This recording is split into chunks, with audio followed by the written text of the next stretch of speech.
ኦኬ እሱ ነው ግን ሌላ ፀጉረ ልውጥ እንዳይሆን። እሱ ነው። ቴንክ ዩ አኬ፣ እንኳን ደህና መጣ።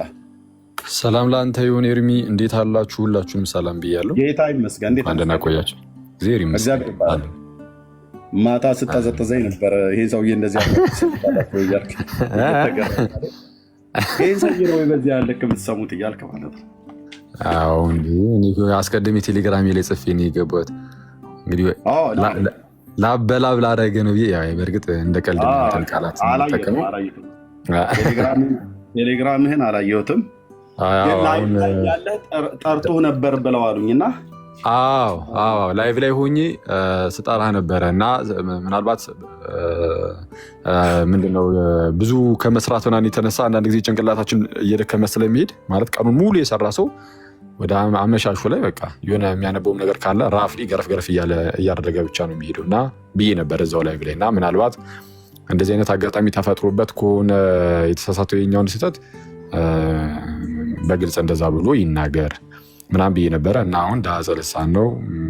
አክቹዋሊ አሁን ኤልያስና ኤልሳ በተባሉ ደረጃ አይደለም ስህተቱ፣ ግን ምንም ሆነ ምን ግን ቢያንስ በቃ የአንደበት ስህተት ነው ሰው ነኝ ምናምን ብለህ ስትናገር ስሰማ ኦኬ በዚህ ደረጃ ከሆነ መልካም እናየዋለን። ግን ምንድነው አንተ ለማታ በገባህበት ሰዓት እንግዲህ እኔ ጋር ጥሩ ሰዓት አይደለም። እናንተ ማታ ስትገቡ እኔ ጋር ሊነጋጋ 1 ሰዓት ወይ አንዳንዴም ደግሞ 2 ሰዓት ምናምን ነገር ይቀራል። 4 ፒኤም ወይ ደግሞ 5 ፒኤም አንዳንዴ 6 ፒኤም ላይ ኤኤም ሶሪ ፒኤም አልኩኝ ኤኤም ላይ ሞርኒንግ አካባቢ በኢትዮጵያ እንግዲህ 10 ሰዓት ወይ 11 ሰዓት ወይ 12 ሰዓት አካባቢ ወደ ጠዋት አካባቢ ነው የሚሆነው። ያ በጣም 4ኛው ክፍል የሚባለው በመጽሐፍ ቅዱስ የእንቅልፍ ሰዓት ነው። እንግዲህ ተኝቼ አምልጦኛል ማለት ነው። ኤኒዌይ ታሪኩን አብረን እንየው። ምንድነው ዳህፀ ልሳን እንግዲህ ይገጥማል። የኔ ዳህፀ ልሳን ብዬ አልኩትኝ አባለትጹን ብዬ ማለት ነው። አባለትጹን ሳይሆን ይሄን ድርጊት ያደረጉት አባለትጹንማ የሰውየውን ንስሐ የተቀበሉ ሰው ናቸውና ክፍሉ ስህተት ነው ነው። አዎ እንዴ ምንም ይሄ እኮ ስህተት ነው እኮ። አባለትጹን ብዬ ማለት የአንደበቴ ዳህፀ ልሳን የሚባለው አለ አይደል? ቅድም እየተናገርኩ ነበረ በባለፈው ላይ ጋዲሳ ስለ ኤልሳ በዛ ህፃን ላይ ስለመተኛት ሲያወራ እና ኤልሳ ብዬ ላለሁ ብዬ ኤልያስ አልኩኝ እና ጋዲሳውን አለ ቀበላለና ኤልሳና ኤልያስን ያለየ ሰውዬ ነው እንደ ሰውዬ አሁን እዚህ እየመጣ ያዙኝ ምናምን ነገር ብሎ የሚለው አለ። እርግጥ ነው ኤልያስና ኤልሳ ሁለት የእግዚአብሔር ታላላቅ ነቢያት እንደሆኑ አውቃቸዋለሁ። በመጽሐፍ ቅዱስ በጂኦግራፊም የተወለዱበትን አካባቢ በእስራኤል ላይ ያለው አውቃለሁኝ። ከዛ ያለፈ ምናልባት እናትና አባታቸውን አውቃለሁ ብዬ አልልም። ኤልያስ ያው እንደሚታወቀው እናትና አባቱ እናንተ ሰውዬ ርዕሱ ላይ ተቀመጥ ደግሞ ምን ልትልን ነው?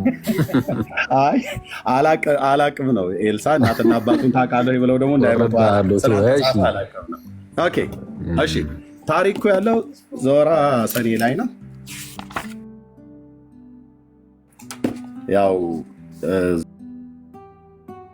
እዚህ ክፍል ላይ ማለት ነው ታሪኩ ወረኛ ሁሉ ያውቀዋል። በርግጥ እኔ ሙሉን ያነበብኩትኝ ምናልባት እዛ ጋር ደግሞ አንዱ የተናገርከው እዚህ ጋር አባለትጹን ብዬ እዚህ ጋር ታሪኩ ጋር ሄድኩትኝ። ከዚህ ወደዚህ አንድ የአክሮባት ተገልብጬ እንደ ቻይና ኩንጉፉ ለመሄድ ፈልጌ አይደለም። አንብቤዋለሁ ታሪኩን አጠር አድርጌ ዝም ብዬ በሃይላይት ለማሳየት ፈልጌ እንጂ ክፍሉን ግን አሁን ሙሉውን ካላነበብከውም አነበዋለሁ፣ ካነበብከውም አነበዋለሁ ለህዝቡ ማለት ነው። እንደዚህ ይላል። አንድ አምላክ በሚሆን በአብ በወልድ በመንፈስ ቅዱስ ስም ሰኔ 17 ቀን በዚህች ዕለት ታላቁ አባት ለትጹን አረፈ። ይህ አባት ከብህንሳ ሀገር የህርያቆስ የሚባለው ቅዳሴ ማርያምን የደረሰው ሰውዬ የዚህ ሀገር ሰው ተወላጅ ነው ብሎ ይላል። እኔ ካርታ ላይ አላወኳትም፣ እንደ እግረ መንገድ ግን የሚያውቁ ሰዎች ቢጠቁሙ ደስ ይለኛል። ማለት ሀገር ብህንሳ ብሎ ስለሚል ይህ ብህንሳ ሀገር ነበረ። ጎልማሳም በነበረ ጊዜ ነፍሱን ሊያድናት የሚሻ ይጣላት፣ ነፍሱን ስለኔ የጣላትም ያገኛታል፣ የዘላለምን ህይወትንም ይጠብቃታል በሚለው በቅዱስ ወንጌል ውስጥ የተጻፈውን የሕያው ንጉሥን ቃል ሰማ። ወዲያውኑ ልቡ ስለ እግዚአብሔር ሮጦ ወጣ እኮ ኔትወርክ ራሱ አይ ቆይ መምህር አክሲስም ከታች አይቼዋለሁ። እሱም ካለ መግባት ይችላል። ወርዶ ይሆናል። እንረጋጋ። አይ አኬ እንደዛ ያደርጋል። መስማት ካልፈለግም መብቱ ነው። በቃ ገብቶ አኬ እንደዛ ያደርግም እኮ በቃ ሌላ ነገር አትበሉ። ሌሎቻችሁ ሌላ ስም ወንድማችን ይመለሳል። ሲመጣ ሆሲ የታች ተወርጅልኛለሽ። የታች ዲያቆን ፈለገም አለ። አኬ እንደዛ ያደርግም፣ በፍጹም አያደርግም። እንደዚህ አይነት ቢያንስ እዚህ ላይ መሰክርለታለሁ። እንደዚህ አይነት ስብዕና ያለው ሰው አይመስልም። አንዳንድ ነገር ላይ ይህን ሰው እያትስሙት ምናምን ነገር ብሎ የሚለው ላይ አንዳንድ ይችላል እንጂ አኬና ተመልሰና እሺ፣ ወይ ቻርጅ ሊሆን ይችላል ወይ ኔትወርክ ሊሆን ይችላል። ዳታም የሚጠቀም ከሆነ ጠየምጠም ያለውን ማሰቡ ጥሩ ነው ወገኖች። እንደው ትዕግስታችሁ ጥሩ ነው። እንደው ለመሳብ ካልሆነ እኔ ቁጭ ብሎ ለመስማት ፈቃደኛ ይሆን አልመሰለኝም። እሱ ያችን ያንተን ስህተት አጉልቶ ለማሳየት ነው እንጂ የሱ ሰው። እስቲ ለማንኛውም እናየዋለን ከመጣ እኔ ሰለሞን እባክህ እሱ ይመጣል። በቃ ተው እንጂ ምን ሆናችሁ ነው? ይመጣል ብለን እናስብ። መምህር አክሲስንም ስላየሁት ሌላም ሰው መምጣት ይችላል። ተለዋጭ ችግር የለው። በግደጉን እናስብ። አዎ እስከዛ የአኬን ቪዲዮ እየሰማን እንጠብቅና መጽሐፉ እዚህ ያለ ማነው ዘወርኃ 17 ላይ ነው ያለው። ማነው ዘወርኃ ሰኔ አየው ነሐሴ ያልኩኝ እዚሁ እንኳን ማለት ነው ዳጸ ልሳን ማለት ነው። ዘወርኃ ሰኔ 17ኛው ቀን ላይ ነው ያለው። ስንት ቁጥር አለው? 19 ቁጥር አለው። አጭር ቁጥር ናት። እንደው ባጥላ አንበባ አቋይ ዲያቆን ይምጣና ምናልባት 2-3 የቀም ደግሞ ካለ ቢመጣ ወይት ማማ ካለ ቢመጣ ደስ ይለኛል ማለት ነው። አኬ እንደሚመጣ ተስፋ አደርጋለሁ። መቼም በዚህ ነው ያልክ።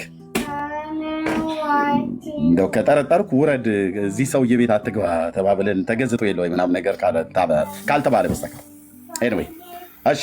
ግን እስከዛ ቪዲዮን እየሰማን እንቆይ ያለውን ማለት ነው። አኬ የመለሰልኝን መልስና መጽሐፉ ምን እንደሚል የኤርሚያስ የኔ ዳጸ ልሳን አባለትጹን ነው ከሴትዮ ከ10 ጊዜ ከእናቱ ጋር የተገናኘው ብዬ መናገሩ እንጂ ሰዎቹን ያቀያየርኳቸው። ይሄ ደግሞ ያው ዳጸ ልሳን አንድ በስተት ይባላል። ምክንያቱም የመድረክ ሰባኪ ስለሆንኩኝ ተናጋሪ ስለሆንኩኝ ሰው ሆኖ የሚናገር እንኳን እንደኔ የሚሰብክ ፈጥኖ የሚናገር አይደለም።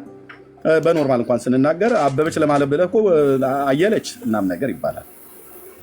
እና እንደዛ አይነት ነገር ይገጥማል ለማለት ነው። ምን ማለት ነው ዳጸ ልሳን? ትክክል አይደለም። ስለዚህ ኤርሚያስ ምንድነው እያልክ ያለው? በዳጸ ልሳን በተናገርኩት ላይ ትክክል አይደለሁም። ስለዚህ ይቅርታ። ታሪኩ ግን ውሸት አይደለም። ሙሉን ቁጥር እናነባዋለን እና እስከዛ ያኬን የመለሰልኝ ቪዲዮ እንስማ። ኤርሚያስ ወደ ገነት አልገባም። አኗወሩን ያጠፋታል። ነቢያችን ውስጥ አኗወራል ሙሉ ሙሉ ግን ያጠፋል። ቺን ቃል እዚህ ቦታ ላይ በደንብ እናየዋለን አልኳችሁ። ይሄ ሰው አባለትጹንም ጸልዮለት በጸሎት አስበኝ ብሎ ካለ በኋላ መጨረሻ አኗወሩን ያጠፋው እግዚአብሔር ማለት ምን? እንዴት አድርጎ ነው ያጠፋው? ማንም ሰው መግባት ከፈለገን እወርድለታለሁ ነው ሆሲ ያለች ችግር የለውም። እህትየው አለች፣ እሷን አወርዳትና ከዛ አኬ ስትመጣ ካለ ላክልኝ። እሺ፣ ስለዚህ እናየዋለን። ወደ ገነት ሳይገባ ቀረ። ይሄ ኤርሚያስ የተባለ ወንድማችን ግን ምን ነበር ያለው? ላስታውሳችሁ። ከዛ በኋላ እዚሁ ላይ ግን አንድ ነገራችሁ ግን ደግሞ አለ ከጠቀመ ማለት ነው። ብፁዕ አቡነ እፎይ የአንተ አባት ለጥሱን የሚባሉት ከእናታቸው ጋር 10 ጊዜ ሴክስ ተደራርገው እናታቸውን ከኔም ጸንሳ ለመውለድ በደረሰች ጊዜ በቃ እዚህ ጋር እኔ ዳጸ ልሳን ነው። ምክንያቱም አባለትጹን ሳይሆን ያደረጉት ሌላኛው ሰው ነው ያደረገው። እሳቸው ለዚህ ሰው በጸሎታቸው እንዲያስቡት ነግሯቸዋል። ችናት ከዛ ውጭ ታሪኩ ውሸት እንዳይደለ ስሙን የተሳሳትከው እንጂ ታሪኩን አይደለም ማለት ነው። ስሙን የተሳሳትኩ ታሪኩንማ እንዴት ተሳሳታለሁ? ወንድምነት አኬም ሆነ እፎይ ሌሎቹ በሙሉ ከኔ እኮ ነው ያገኙት። እነሱ እንኳን ይህንን ግዙፍ የሚያህል ስንክሳር መጽሐፍ እኔ አመቱን ያለኝ እዚሁ እጄ ላይ ያለው እንኳን ይሄኛው ከወረሃ መጋቢት እስከ ጳጉሜ ነው ያለው። ከመስከረም እስከ የካቲት ደግሞ ያለው አለኝ።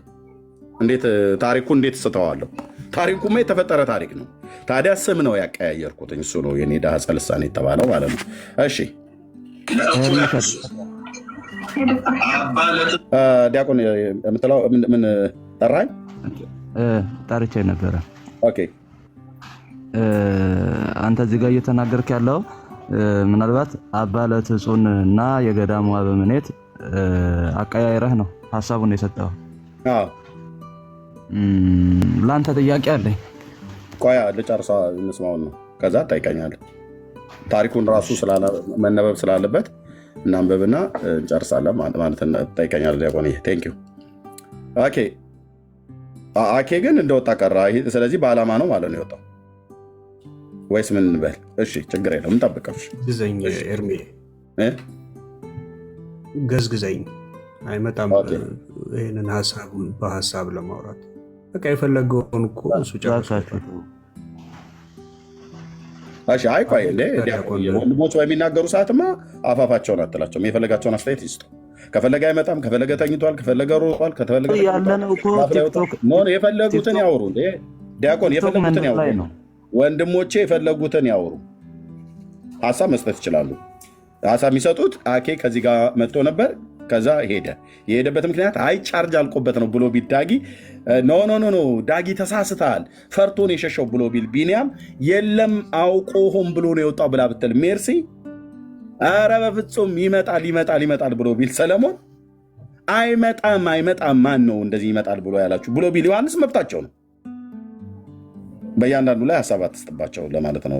ወንድምነት መናገር መብታችን የተጠበቀ እና እችን ቃል ታውቃታለህ? ደዝት ሪንግ ቤል ገዝግዘኝ ብልህ አሁን ቃሉን ታውቀዋለህ ኤርሜ? ገዝግዘኝ ነው። ያው ገዝግዘኝ ማለት እኮ ለመቁረጥ ወይ ለሴት ብናገር ገዝግዥኝ ስለዚህ ጉዳይ አላወራም ብል ይገባሃል አይደል? ምን እያልኩ እንደሆነ እኔ እኮ አማርኛ እንዴት እንደምትረዱት አንዳንዴ ግልጽ አድርገው ሁሉ ያልተገለጠልኝ ትርጓሜ ስላለ እስኪ ይበሉት፣ አምልተው አስፍተው ይበሉት። ወንድማችን ስለ ገድላትና ድርሳናት ገዝግዥኝ አላወራም ያለው ልጅ ስለሆነ አሁን ብትገዘግዘውም አይመጣም። በቃ እሱ የፈለገው የስም ስህተት ስለነበረ ዳጸ ልሳን ነው የምትለዋን እሱ በቃ እሱ እንግዲህ መጥቶልሃል፣ ተቀበል። አሳፍረኝ ናና ሐዋርያው መልሶች መጥቶልሃል፣ ተቀበል። ልቀበልልህ አኬና ይመጣል። ታሳፍረኝ ደስ ኤርሚዬ ግን አፋፍህን እንዳይል ታሪኩን ስታነብ በምንም መንገድ ሊያቋርጥ አይገባም። ቁጭ ብሎ ሚዩት አድርጎ ነው መስማት ያለበት። አንተ ተናገር ስትለው ብቻ ማውራት ያለበት እና አያስወራም ሰውን ባይዘወይ። ሐዋርያው መልሶች ዌልካም ባክ። እንደዚህ ስትመጣ ደስ ነው የሚለው። አሁን ይነበብና ታሪኩ እሺ ስም ዳጸ ልሳን ነው ተብሏል። ታሪኩ ግን እውን እንዳልሆነ ወይ እንደሆነ ወይ መጽሐፍ ቅዱሳዊም ከሆነ ቀስ ያለን እናወገዋለን። እሺ ተመልሻለሁ። አሁን ወይስ ወደ ሀሳቡ ሄድ? ተመልሻለሁ ወደ ሀሳቡ። በጣም የሚረብሹ ልጆች ገቡ ማለት ነው። አሁን አንደኛ ወጣው ሳይታወቅ አኬ የወጣበትን ሲወጣ እኔ እንደዚያ አያደርግም ብያለሁ። አንደኛ እንደዚያ አያደርግም፣ ሁለተኛም ደግሞ የወጣበት ኔትወርክም ሊሆን ይችላል ኢንተርኔትም ሊሆን ይችላል ብለናልና፣ ግን ቢኒ የመጨረሻ ላይ ገዝግዥኝ ብሏልና አይመጣም ብለው የራሱን አስተያየት ነው የሰጠው። ስለዛ እኔ ይቅርታ ጠይቃለሁ። ግን እኔ እንደዚያ አያደርግም አኬ ይመጣል ነው ብያልኩትኝ፣ እንዳልኩትም መጥተሃል ማለት ነው። ቴንክ ዩ። አይ ሲጀመርም እኮ እንትን ነው ኤርሚ ሲጀመር ሚዩት አድርገው እኔና አኬ ብቻ ነው የምናወራው።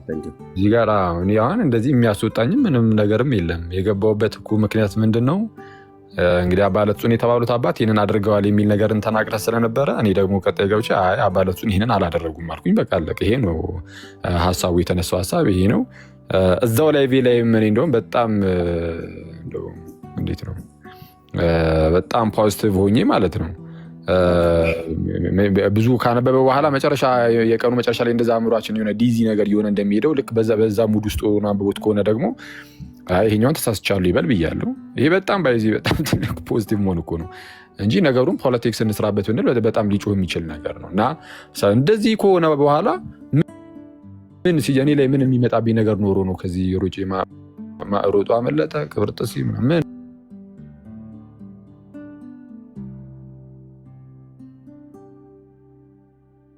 መጽሐፍ ቅዱስ ላይም በጣም ብዙ አደገኛ ኃጢአትን የሰሩ ሰዎች አሉ።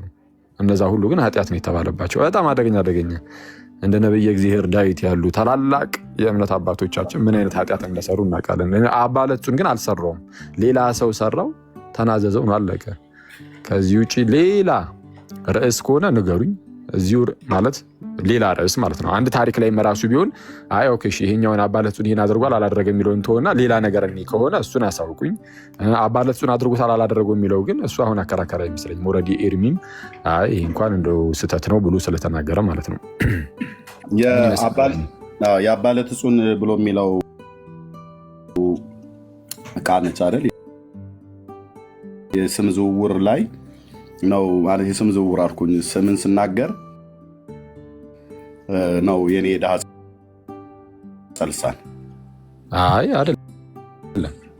ሌላ ምንድን ነው? የገዳሙ አበምኔ ተላለው ብዬ አጋጣሚ ሆኖ አባለቱን አልኩኝ እኮ አይደለም። ከይቅርታ ጋር እንደዛ አይደለም። ይሄ ስህተቱ እንደዛ የሚባል አይነት ስህተት አይደለም። ኤልያስ ስላለው ማን ኤልሳ ስላለው ምንድን ነው ስህተት? የኔ ስህተት እሺ ልክ እንደ ቀደሙ ኤልሳ እላለሁ ብዬ ኤልያስ አልኩኝ ምናምን እንደሚባለው አይነት አይደለም። ይሄኛው ታሪኩን ሙሉ በሙሉ ያዛባው። ይሄ ታሪክ የማዛባት ነው። ኢቭን የገዳሙ አበምኔት ስሙ ራሱ አልተጠቀሰም። ስለዛ ስም ተምታቶ ቢኖር ራሱ ለማለት አይመችም። ስለዛ ምንድነው አንድን ኖርማል ሌላ ኃጢአተኛ የሆነ ሰውዬን ግብር አንስቶ ለሌላ ለቅዱስ አባት የመስጠት ነገር ሊተሰራው። ስለዛ ይሄኛው የተወሰነ እንትን ያለ ነው፣ ራቅ ያለ ነው። ቴንክ ዩ ኦኬ። እንግዲህ እኔ እስከሚገባኝ እና እኔ አይደል ተናጋሪው የገዳሙ አበምኔትን ለማለት ብዬ አባለት ጽዮን ብዬ ነው ያልኩት። ይሄ ደግሞ ታሪኩን ያው አኬ እርግጠኛ ሆኜ እንደው ብናገርም ድፍረት ከሆነ ባልናገርም ይሄን ታሪክ ስንክሳር መጽሐፍ ያው እንደምታውቀው ምናልባት በጣም ትልቅ መጽሐፍ ነው። በቤተክርስቲያን ውስጥ ካሉ መጽሐፍቶች በጣም ትልቅ ነው። ከወርሃ መጋቢት እስከ ጳጉሜ ያለው ነው። ከመስከረም እስከ የካቲት ያለው አይደል? ያው መጽሐፉ በጣም ቮሊዩም በጣም ትልቅ ስለሆነ ምናልባት አንብበህ ከዚህ በፊት ደርሰህበት ሊሆን ይችላል። እኔ ግን ስጠረጥር ከዛሬም በፊት አንብበህ ታውቅ ትችላለህ። ችግር የለውም። በየትኛውም ጊዜ እና በየትኛውም ጊዜ የኔ አበምኔቱንና አባለት ጽዮንን ስማቸውን ያቀያየርኩት ልክ ኤልሳ ለማለት ብዬ ኤልያስ ብዬ እንዳልኩትና ጋዲሳ አይ ኤልሳና ኤልያስን ለይቶ እንኳን የማያውቅ ምናምን ነገር ብሎ ሲል በኤልሳና በኤልያስ መካከል ታላላቅ የእግዚአብሔር ነቢያት ቢሆኑም የስማቸው ግን ልዩነት እንዳለው የማይገባኝ አይነት ሰው አይደለሁም። እንዲህ አይነት ነገር ደግሞ ይገጥማል።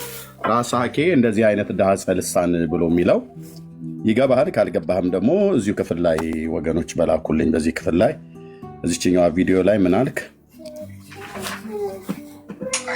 ሴም ባላሞን realized that he was the devil እና ያ የጎበኘው ቅዱስ ባላሞን ወይም ፓለሞን እሱ ሰይጣን እንደሆነ አወቀ። እንትን ይሄ መጥቶ እየፈተነ ያለው ማለት ነው። he crossed himself with the sign of the cross እና በቅዱስ መስቀል ምልክት አማተበ and prayed to the Lord to save him እና ወደ ጌታ ጸለየ እንዲያል ነው ማለት ነው። the devil became like smoke and disappeared እንደ ጭስ ሆኖ እንደ ጢስ ሆኖ ሰይጣኑ በኑ ጠፋ። Saint Balamon went to Saint Latsun to take his advice on devil warfare. ከዛን ሴንት ባላሞን ከሴንት ላጹን ምን አደረገ? አይደለም በጣም ይቅርታ በጌታ በጣም ይቅርታ። ቆይ አንዴ there he was visited by the Balamon women's and tried to shade him. በጣም ይቅርታ እንደዚህ ነዘ በቃ ይሄ ማለት ነው ዳህፀ ልሳን ማለት። አሁን በዚህ አሁን አኬን እኔ በቃ ዝም ብለህ የፈለግከውን ዝም ብለህ የምታወራ ምናምን ነገር ብዬ አልሰራም። ይሄ ነው ዳህፀ ልሳን ማለት። በቃ ልትለው የፈለግከው የሆነ ፐርሰን ነበር፣ የሆነ አካል ነበር። ታሪኩ ግን በደንብ ካነበብከው በኋላ ቆም ብለህ ግን ስታስብ አይልም ማለት ነው። እና እዚሁ ጋር ያንተ እዛው ጋር እያነበብከው እያለ ነው እንትን ያልከው። ይሄኔ ግን እዛው ጋር እያልኩ ሳይሆን ከቆየ በኋላ ነው ቪዲዮንም ስሰማው ያልኩት ማለት ነው። ይሄም ዳህፀ ልሳን ነው፣ የኔም ዳህፀ ልሳን ነው። የስም ዝውውር ነው ያደረግነው ማለት የስም ለውጥ ነው ያደረግነው ለማለት ነው። ኦኬ ግን ታሪኩ የዳህፀ ልሳኑ ላይ ወይስ ትችላለህ? እንትን ነው ይሄ የኔ ላይ ምንድነው ስህተቱ? እኔ ስናገር ማለት ነው እንግዲህ አሁን አክቹዋሊ እኔ ስህተትም የሚባል አይደለም። እንትን ነው የዳህፀ ልሳን ሳይሆን የውጭ የኮፕቲኮችም እንትን አለ፣ ስንክሳሪየም አለ፣ ስንክሳር አለ። የዛ ስንክሳር ላይ ያለውን አንዱን ታሪክ እያነበብኩኝ ነው። ሳነብ ሴም ባለሞን ቅዱስ ባላሞን አባ ለትጹንን እንደ ጎበኛቸው ይናገራል። መጀመሪያ እንደዛ ብሎ ነው የሚጀምረው። ከዛ መጨረሻ ደግሞ ይደግማል። ይህን ጎበኛቸው የሚለውን ማለት ነው። ጎበኛቸው በሚለው ጀምሮ ስለነበረ ታሪኩ እየተነገረ ያለው ከዛ አንጻር ነበረ የመሰለኝ እየተረጎምኩት ሲሄድ ማለት ነው። ቀጥታ ቃል በቃል ነበር እየተረጎምኩት ያለው። ሙሉን ታሪኩን አንድ አንብቤ ሳይሆን የተረጎምኩት እዛው በየሀረጉ ስለሆነ እየተረጎምኩ ሄድኩት። እንደዛ ነበረ። ልክ መጨረሻ ላይ ግን ሲደግመው ግን ኮንቴክስቱን ይቀይረዋል። ስለዛ ወዲያውኑ ምን አደረኩኝ? ኮንቴክስቱ ስለሚቀይር ይሄ የቋንቋ ምንድነው ጉዳይም ስለሆነ ማለት ነው። አይ መጨረሻ ላይ ስላስገባው ከዚህ ከኮንቴክስቱ አንጻር አስቀድሞ ሰይጣን ሲፈትን የነበረው ሴም ባላሞንን ከዛ በኋላ ተዋጋ ዘንድ ወደ አባ ለትጹን ሄዶ ምንድነው ምክርን ተቀበለ። እዛው ነው ራሱ እና እዛው ነው ምን ወዲያውኑ ተናገርኩኝ። ያንተ ችግሩ ምንድነው? ጭራሽ ይሄ እንደ ትችት አድርገን ያቀረብከው እንደ ትችት አድርገን ያቀረብከው ምኑን የእናንተ ቅዱስ አባቶች የምታመልኳቸው እንዲህ ያደርጋሉ የሚል አደገኛ ትችት ነው ያቀረብከው። ይሄ አደገኛ ትችት ደግሞ ስህተት ነው። እንደዛ ይሄ የምናመልካቸው የሚለው እሱ ይቅር። ሲቀጥል ደግሞ የጠራኸውም አባትም ይህንን አያደርግም። ያኛው ኃጢአተኛ ሰውዬም ደግሞ ኃጢአት ነው ብሎ ሲናዘዝን ያየ ነው እና እሱን ያስቀምጠው ከኔ ጋር አይገናኝም። ስለዚህ እዚህ ጋር ይቅርታ ብለህ ያልከው ስህተት ነው ብለህ ያልከው ታሪኩ ልትናገረው የፈለግከው ነው ወይ ያነበብከው? በኋላ ላይ ቆም ብለህ ያው ስህተት መሆኑን ሶሪ አልከው እዚህ ጋር ማለት ነው። ትርጉሙ ላይ ማለት ነው። ሴጣኑ በኑ ጠፋ። ሴም ባላሞን went to Saint Latsun to take his advice on devil warfare። ከዛን ሴም ባላሞን ከሴንት ላትጹን ምን አደረገ? ምክርን ምናምን ስለ ዲያብሎሳዊ ውጊያዎች ምናምን እሱ እንትን አለው ጠየቀው። አቆይ በቃ እንዴ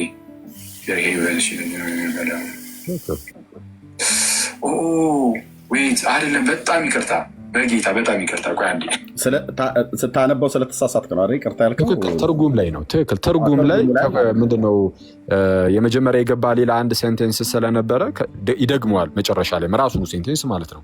ከዛ አንጻር ቃል በቃል እዛው እየተረጎምኩኝ ይርኩኝ ስለነበረ ታሪኩ የሚመስለው ለዛ ነው። አሁን ሌላ ሰው ቢያነበው እንደዛ ነው የሚመስለው። ግን መጨረሻ ላይ ያለችው ቃል ስታያት ኮንቴክስቱን አይተው ይሄ ለዚህኛው ነው የሚለውን እዛው እንትን ትላለህ። ስለዚህ እኔ ምንም ኢል ኢንቴንሽን እንደሆነ የምናገርም ሰው ስላልሆንኩኝ በቃ እዛው ወዲያውኑ እንትን አልኩት። አሁን ያንተ ግን እንዳልኩ ከዚህ ለየት የሚያደርገው ልጨርስና ከዛ ታሪኩን እናንተ ግን እዚህ ላይ የተለያየንበት ነገር አለ።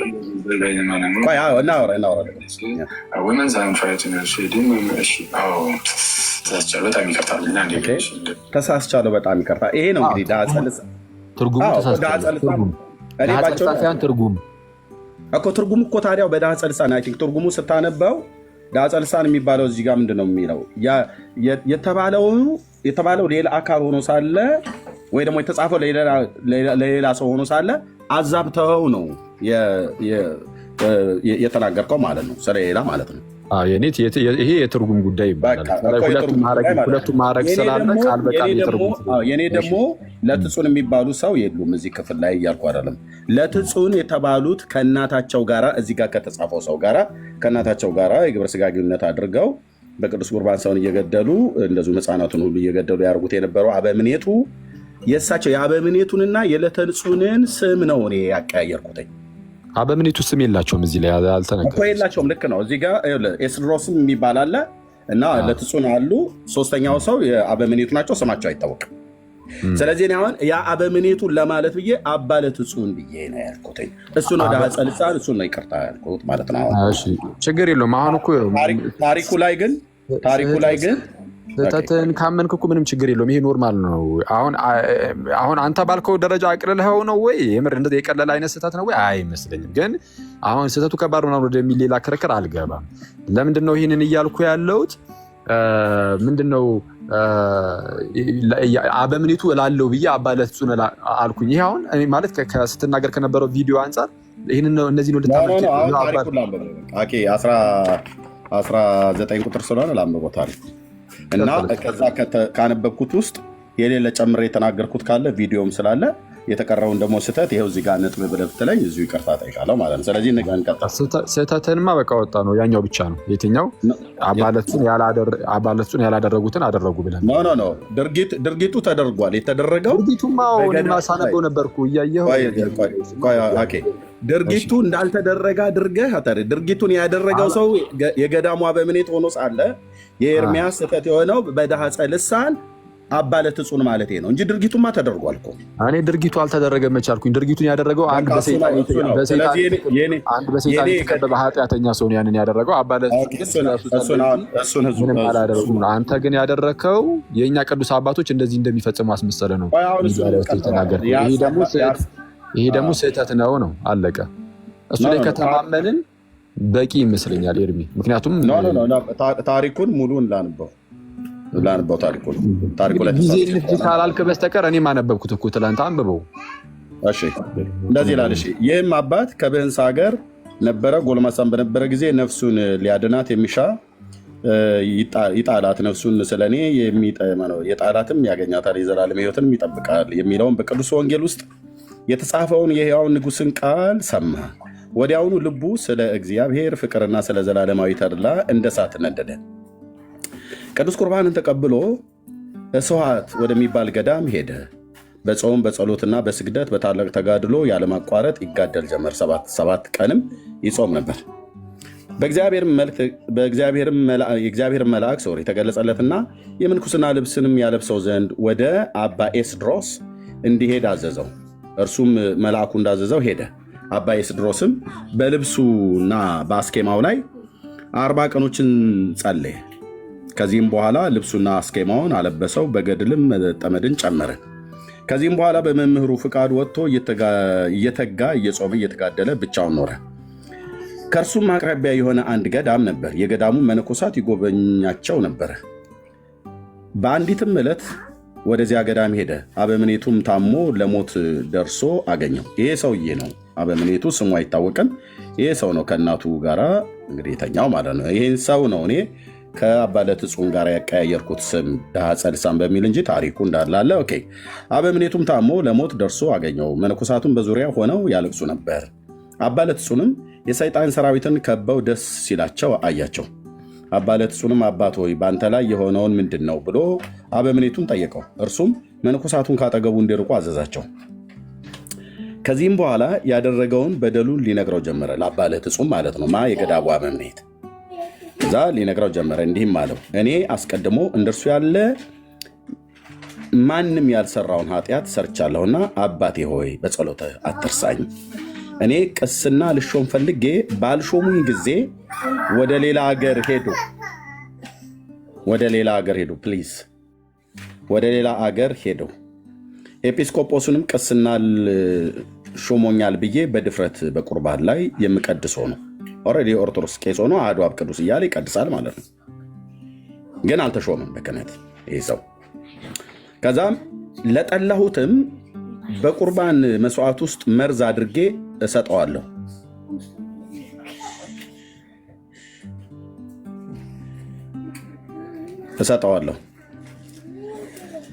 እርሱም ይሞታል። ከእናቴም ጋር 10 ጊዜ ተኝቼ አለሁ። ከኔም ጸንሳ ለመውለድ በደረሰች ጊዜ ስረይ የሚለው መድኃኒት ማለት ነው፣ የግዕዝ ቃል ነው። አጠጥቼ ሕፃኗን በሆዷ ውስጥ ገደልሁት። ኃጢአቴ ብዙ ነው፣ ተነግሮ አያልቅም። ከበጎ ስራ ምንም የሰራሁት የለም። ነገር ግን በጸሎትህ አትርሳኝ።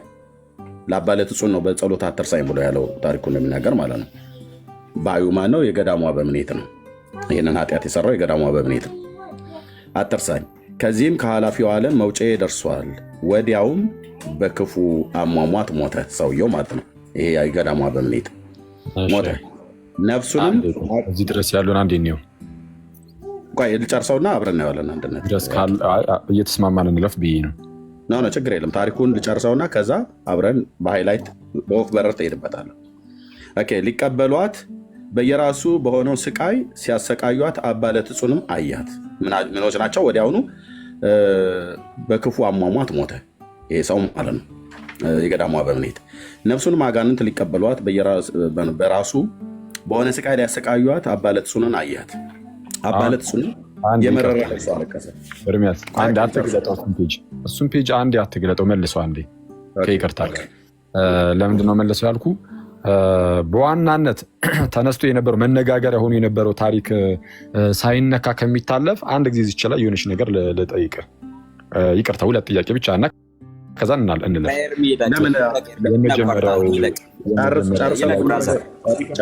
ጨርሰን በኋላ ኖት ያዝና በኋላ ትጠይቀዋለህ።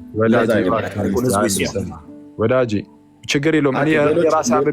እኔ ራሴ አንብቤዋለሁ ይህንን ታሪክ። በነገራችን ላይ ትናንት ለህዝቡ ነው ይለቅ። ኧረ እባክህን ይሰሙታል ህዝቡ። ምን እስካሁንም እኮ እያነበባችሁላቸው ሲሰሙት ነበረ። እኔ መኖሬ እኮ ህዝቡ በደምብ እንዲሰሙ አያደርጉም። እኔ ኖርኩኝ አልኖርኩኝ አይደለም። ይኸው በተደጋጋሚ ስታነቡት አልነበረ? እሱ ችግር የለም። ኤርሚ ፕሊዝ፣ አሁን መጥቼም ዝም ብለን እንትን እንዳናረገው ይህንን እያልኩ ያለሁት ለምንድን ነው የተነሳው ርዕሱ እዚህ ታሪክ ላይ የተነሳው ርዕስ አባ ለትጹን ፈጽሞታል አልፈጸመው የሚል ነው። በእርግጥ ስለዚህ ዋናው ራሱ ፈጻሚ አባ ለትጹን አይደሉም። አባ ለትጹን ሳይሆን የገዳሙ አበምኔት ነው። እኔ የገዳሙን አበምኔት እና የአባ ለትጹን ስም ነው ያዘዋወርኩት። ታሪኩ ግን አንዴ ስለዚህ እያጠራ ነው እንለፍ። አባ ለትጹን አሁን አንተ ያልከውን እነዚህን ድርጊቶች ፈጽሟል አልፈጸመም? አባ ለትጹን ነገርኩ እኮ። አባ ለትጹን ሳይሆን ፈጻሚው የገዳሙ አበምኔት ነው። እኔ ሳነበው የገዳሙ አበምኔት ማለት የገዳሙ አበምኔት ማለት ሲገባኝ በፍጥነት ዳጸ ልሳን ስለሆነ አባ ለትጹን አልኩ። አባ ለትጹን ይህንን ድርጊት አላደረጉም። ያደረገው የገዳሙ አበምኔት ነው። በጣም ጥሩ። እሱ አንደኛው ነው። አባ ለትጹን ይህንን ድርጊት አላደረጉም።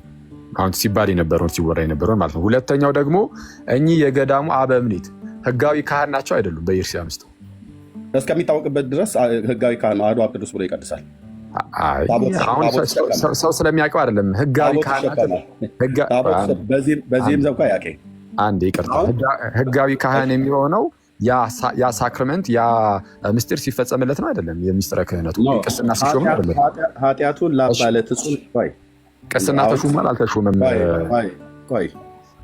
ኃጢአቱን ለካህኑ እስከተናዘዝበት ጊዜ ድረስ ካህን ሆኖ እንደተሾመ ነው። የገዳም አበምኔት ሁሉ ሆኖ ተሾሟል። ካህን አይደለም። ኃጢአቱን ካህን ሆኖ ተሾሟል የሚል እስቲ ያሳየኝ። እንደ እኔ መቼ ካህን ሆኖ ተሾሟል አልኩ? ካህን ሆኖ እንደተሾመ ካህን ሆኖ እንደተሾመ ራሱን ቆጥሮ እያገለገለ ነው ማለት የገዳም አበምኔት ነው። ጠየቀኝ አይደለ? ጠየቀኝ አይደል? የገዳም አበምኔት ሁሉ ሆኗል። የገዳም አበምኔት የሆነው በራሱም በሌላ አይታወቅም። ግን ካህን ሆኖ በቤተክርስቲያኒቱ ስርዓት አልተሾመም። እንዲሾሙት ፈልጎ ባልተሾመ ጊዜ ወደ ሌላ ቦታ ላይ ሄዶ ነው ይህንን በድፍረት ያደረገው። ይህንን ግን ለአባ ለትጹን እስከሚናዘዝበት ሰዓት ድረስ ሰውየው አሐዱ አብ ቅዱስ ብሎ ይቀድሳል። ሰውየው አሐዱ አብ ቅዱስ ብሎ ይቀድሳል። እናም ደግሞ ታቦቱን ይሸከማል ማለት ነው። እሺ አሁን ተመልከቱ እንግዲህ ሰው አሁን በዛን ሰዓት ላይ አንተም ሙንክ ሌሎች የኦርቶዶክሳውያን ምዕመናን ቢያገኙት ከዚህ ከእናቱ ጋር 10 ጊዜ ከተኛው ሰው ላይ ቡራኬ ትቀበላላችሁ። ምክንያቱም የምታውቁት ነገር የለም። የት እንደተሾመ የምታውቁት ነገር የለም። ችግር የለም። እኔ አሁን እሱ አይደለም ሲጀመር ጥያቄ ምን ነበረ? ይሄ ሰው ህጋዊ ካህን ነው ወይስ አይደለም? በቃ ህጋዊ ካህን አይደለም፣ ግን እሱ አጭበርብሮ ግን ገብቶ እየቀደሰ ነበር የሚል ነገር ነው የተመለከትነው። ስለዚህ አሁን ሁለቱ ነገሮችን መያዝ አለብን። አንደኛ አባ ለትጹን አድርገዋል የተባለውን አላደረጉም ስህተት ነው የሚለው በኤርሚያስ ታምኗል። ሁለተኛ አደረጉ የተባሉት የገዳሙ አበምኔት ራሱ በቤተክርስቲያን ውስጥ ህጋዊ ካህን አይደሉም፣ አጭበርብረው ገብተው ሲቀድሱ የነበሩ ሰው ናቸው። ሁለቱን ከተማመንን ቀጥል ደግሞ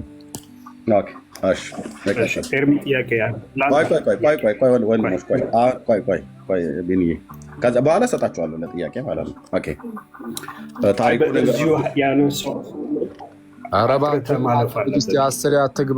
ለምንድን ነው ታሪኩ ሳይነበብ ፕሊስ አንደኛ ጣልቃ አትግቡብኝ ቢንዬ። ቆይ እኔ የምጠይቀው ጥያቄ ስላለ አኬንም አሁን እሱ የጠየቀኝ ጥያቄ አንደኛ መጽሐፍ ቅዱስ የራሳቸው መጽሐፍት ላይ ያው እነሱ መመለስ ሲገባቸው እኔ ነው የሚጠይቀኝ። እኔ ግን ያው የተጻፈውን እውነቱን ታሪኩንም አያውቁትም። እኔ ነኝ ያሳየኋቸው ለእያንዳንዱ። ግን አሁን ቀጥዬ ወደሚቀጥለው ላይ ላንብብ ማለት ነው። ቁጥር ስንት ድረስ አነበብ ነው? አይደለም ማን ነው ላቋርጥ አይደለም ሂድ እንትን በል አንብበው በል ድንገት ፖዝ ነገር ከሆንኩኝ የወጣው እንዳይመስላችሁ አለኝ የሆነ ስልክ ግድ የሆነብኝ ስልክ እየተደወለ ነው ከሱቅና ቀጥሉ አንብበው እኔ ስለ አቋሉ ታሪኩን ትጠይቀኛለህ ከዛ በኋላ ፖዝ ከሆንኩኝ የወጣውኝ አይደለም ነው እሺ አባ ለትጹንም ስለ ወዳጆቹ ነፍስ አሳልፎ የሚሰጥ ያለ ከሆነ ከዚህም የሚበልጥ ፍቅር የለም የሚለውን የቅዱስ ወንጌልን ቃል አሰበ ይላል። ከዛስ አባ ለትጹንም ለዚህ ኃጥእ ሰው ነፍስ ክብር ይግባውና መድኃኒታችንን እየለመነ 5 ጊዜ እስከሚሞት ድረስ መሰቃየት ጀመረ ይላል። ማነው ይሄን መሰቃየት የጀመረው? አባ ለትጹን ማለት ነው። ስለየትኛው? ስለዚህ ኃጥእ ሰው ነፍስ ክርስቶስን እየለመነ መሰቃየት ጀመረ። የመላእክት አለቃ ሚካኤል መጥቶ አነሳውና እንዲህ አለው፣ ለዚህ ኃጢአተኛ ነፍስህን አትግደል፣ ምሕረት አይገባውምና እግዚአብሔር እውነት ፈራጅ ስለሆነ በደሉ አይሰረይለትም። አባ ለትጹንም ግን መሐሪ ይቅር ባይ ወደ ሆነው እግዚአብሔር ለዚህ ኃጢአተኛ እየለመነ ራሱን ማሰቃየት አልተወም። ልብ በሉ። አባ ለትጹን ለዚህ ኃጢአተኛ ሰው እናቱን 10 ጊዜ ስለተገናኛት ደግሞ በፅንሷ ውስጥ መድኃኒት ጠጥቷት ፅንስ ስለገደለው እንደዚሁም ደግሞ ሌላውንም የሚጠላውን ሁሉ ቅዱስ ቁርባን ውስጥ መርዝ እየጨመረ ባይዘዌ በአንዳንዶች ዘንድ ዛሬም ይደረጋል። ይሄ በደንብ ካህናት የሚያውቁት ነው። ሊገሉ ከፈለጉ አንዳንድ ካህናት በቅዱስ ቁርባን ውስጥ መርዝ ሰጥተው ይገላሉ። ይሄ የቤተክርስቲያኒቱ ውስጥ አንዳንዶች ነው ያልኩት፣ ሁሉም አይደሉም። ልብ በሉ። አንዳንዶች መሰሪ የሆኑ ሰዎች እንደዚህ እንደሚያደርጉ ይታወቃል። ኦኬ።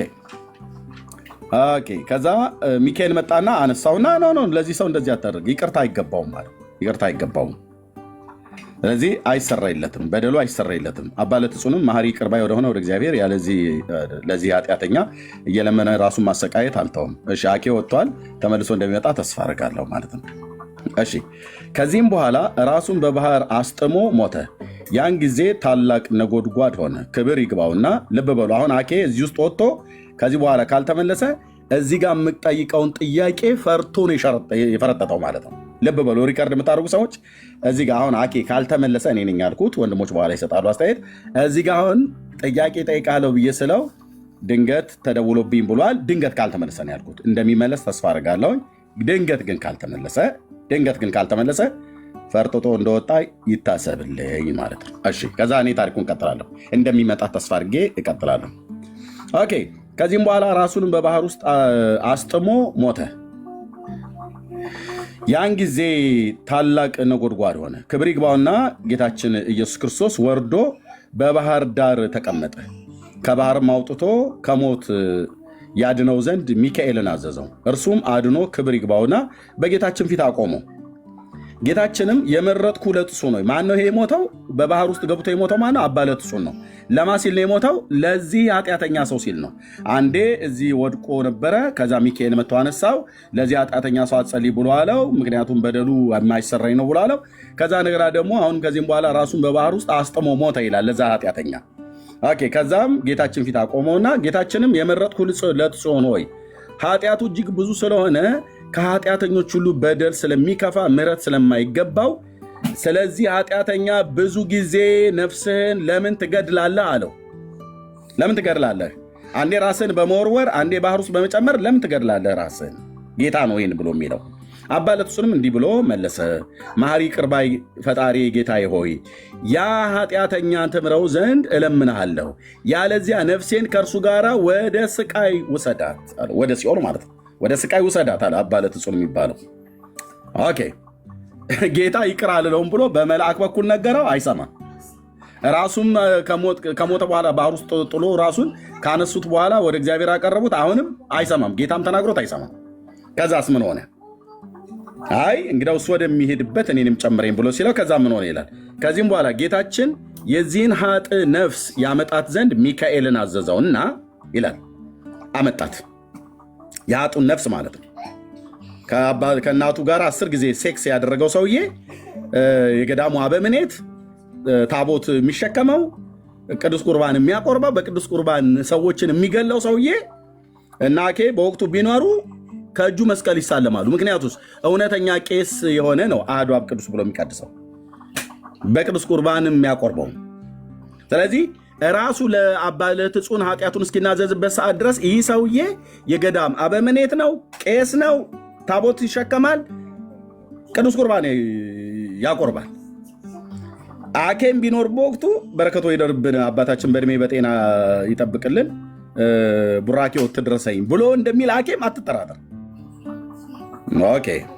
ምክንያቱም አይታወቅምና አጭበርባሪ መሆኑን አይታወቅም። አጭበርባሪ መሆኑን እኮ ራሱ በራሱ ነው ያጋለጠው እንጂ ማንም አላጋለጠውም። ራሱ ነው ሲናዘዝ የተናገረው ማለት ነው።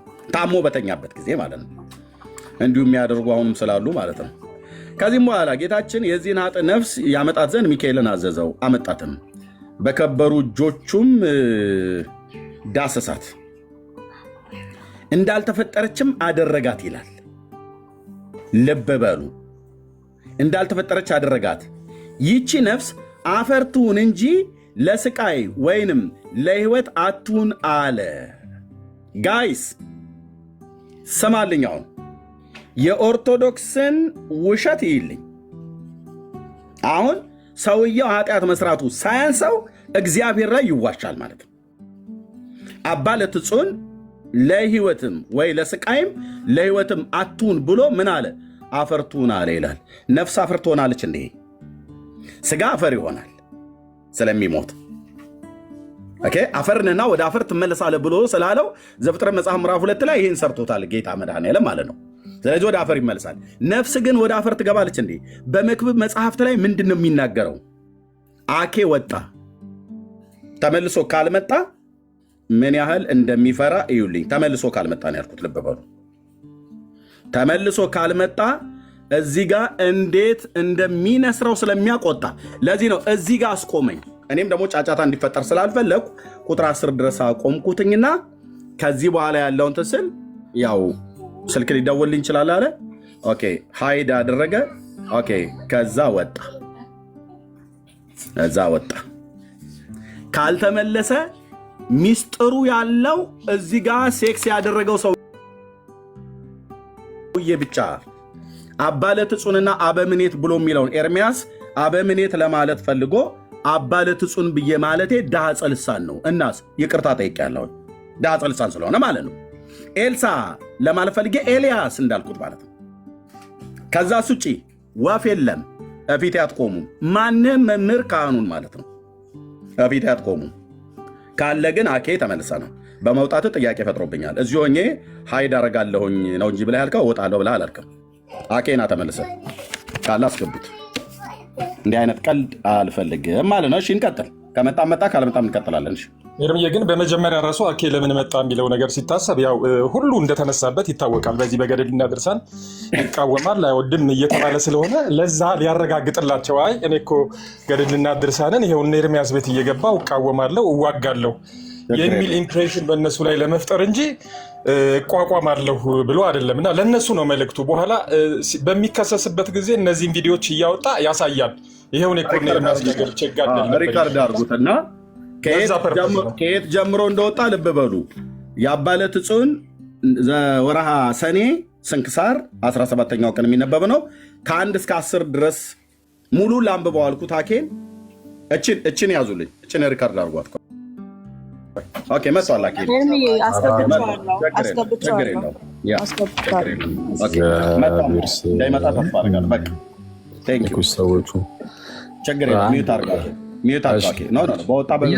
በነገራችን ላይ ነበርኩኝ። ጉዳዩ ላይ ላወራ አይደለም፣ እዚሁ ነበርኩኝ ግን አይ ቲንክ እንግዲህ ተሰውሬ ይሁን ምን ይሁን አላውቅም። ድጋሚ ከቲክቶክ ወጥቼ አሁን እሱማ አየሁኝ እኮ ሳወራ ማይሰማችሁ ታች ላይ ያሉትን ማንም አልመለሰልኝ። ስለዛ ድጋሚ ወጥቼ እየገባሁኝ ነው። ለማንኛውም እየሰማሁ ነበረ።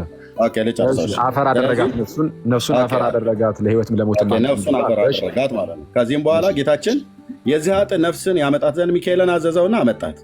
በከበሩ እጆቹም ዳሰሳት፣ እንዳልተፈጠረችም አደረጋት። ይህቺ ነፍስ አፈር ትሁን እንጂ ለስቃይ ወይንም ለሕይወት ማለት ለገሃነምም ወይ ለመንግስተ ሰማያት አትሁን ብሎ አለ ማለት ነው። ስቃይ የተባለው ገሃነመ እሳት ነው። ሕይወት የተባለው ዘላለም ሕይወት መንግስተ ሰማያት ማለት ነው። ስለዚህ የዚህ ሰውዬ ነፍስ የደረሰ አፈር ነው የሆነው። ነፍስ አፈር መሆን ትችላለች ወይ? በኋላ የምንጠይቀው ጥያቄ ነው። ወንድሞች የሚጠይቁታል፣ እኔ አንዱ የምጠይቀው ጥያቄ ነው። እሺ አባ ለትጹንም ለይቅርታው ቸርነቱ ገናንነት መድኃኒታችንን ፈጽሞ አመሰገነው። ለምን? አፈር ስለሆነች ነው ያመሰገነው። የዚህ ሰውዬ ነፍስ አልዳነችም። ልብ በሉ። ሲኦልም አልገባችም፣ ገነትም አልገባችም። አፈር ነው ሆና የቀረችው። ኦኬ። ከዚህም በኋላ ጌታችን አባ ለትጹንን የመረጥኩ ለትጹን ሆይ በእውነት እነግርሃለሁ መታሰቢያን የሚያደርግ ሁሉ በስምህ መባ ስለሚያስገባ ወይንም የተራበን ስለሚያበላ የተጠማን ስለሚያጠጣ የተራቆተንም ስለሚያለብስ ወይንም ገድልህን የሚጽፍ እኔ የሁሉንም ኃጢአታቸውን ይቅር እላለሁ፣ ስማቸውንም በሕይወት መጽሐፍ እጽፋለሁ፣ በጎ ዋጋቸውንም እሰጣቸዋለሁ። ጌታችንም ይህንን ብሎ ወደ ሰማይ አረገ። ከዛ ቅዱስ አባ ለትጹን እጅግ ደስ አለው። ወደ በዓቱም ተመልሶ እየተጋደለ ብዙ ዘመን ኖረ፣ እግዚአብሔርን ማገለገለው።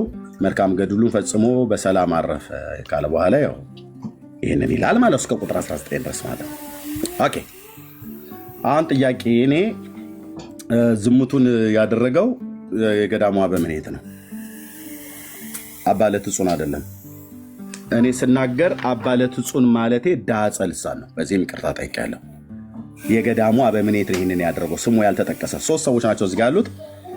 አባ ለትጹን አለ፣ ኤስድሮስም የሚባለው ደግሞ አለ። ልብሱንና አስኬማውን 40 ቀን ጸልዮለት ያለበሰው መነኩሴ ማለት ነው። እና እዚህ ደግሞ አበምኔቱ አለ። ይሄ አበምኔት ነው ከእናቱ ጋራ። ይሄ አበምኔት የገዳም አበምኔት ነው። ወደ ገዳሙ ሄደ። ከዛ አበምኔቱም ታሞ ለሞት ደርሶ ነበረ። የገዳም አበምኔት ነው እና ይቀድሳል። ቅዳሴው በትክክለኛ ካህን ሆኖ ተሾሞ ሳይሆን አጭበርብሮ ነው የገባው። ይቀድሳል ግን ቅዱስ ቁርባን ሁሉ ይሰጣል ለሰው። ብዙዎቹንም ገሏል። ይህንን ኃጢአቱን ለአባ ለትጹን እስከሚናገርበት ሰዓት ድረስ ማንም አያውቅበትም። በዚያም ቦታ አኬ ቢኖር ከዚህ ከአበምኔቱ ቡራኬው ተደረሰኝ አባታችን ብሎ ቡራኬ ሁሉ እንደሚቀበል ምንም ጥርጥር የለም። ምክንያቱም አኬ ምንም የሚያውቀው ነገር ስለሌለ ማለት ነው። እያንዳንዳቸው ኦርቶዶክሳውያን ከዚህ ሰው ቡራኬ ይቀበሉ ነበር። ለምን? እውነተኛ ካህን መሆኑ አይታወቅም። ለምን? ሌላ አገር ነው፣ አገር ቀይሮ ነው ሄደው። ከዚህ የተነሳ ቅዱስ ቁርባን ያቆርባል፣ እናም እንደገና ደግሞ ይቀድሳል። የሚቀድስና ቅዱስ ቁርባን አሐዱ አብ ቅዱስ ብሎ የሚቀድስ ታቦት ይሸከማል ማለት ነው። ስለዚህ ኃጢአቱን ከተናዘዘ በኋላ ግን ራሱ ነው፣ ማንም አይደለም ኃጢአቱን ያጋለጠበት፣ ራሱ ነው የተናዘዘው። ለአባ ለትጹን በጸሎት አስበኝ እንደዚህ አይነት በደልና ኃጢአት ሰርቻለሁ ብሎ ስላለ ማለት ነው። ኦኬ። የኔ ጥያቄ አሁን እድል እየተሰጠን ገለኛም እሰጣለሁ። የኔ ጥያቄ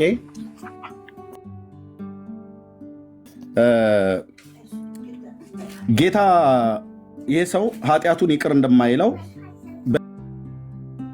በሚካኤል በኩል መጥቶ ነገረው አይደለ? ኦኬ። ለአባ ለትጹን ጨርስ። ጥያቄህን ጠቅላላ አድርገህ ጠይቅና ታሪኩ ላይ ያለኝን ነገር እኔ ይናገራለሁ። ቅድም ጥያቄ ጠይቀኛል፣ እኔም ጥያቄ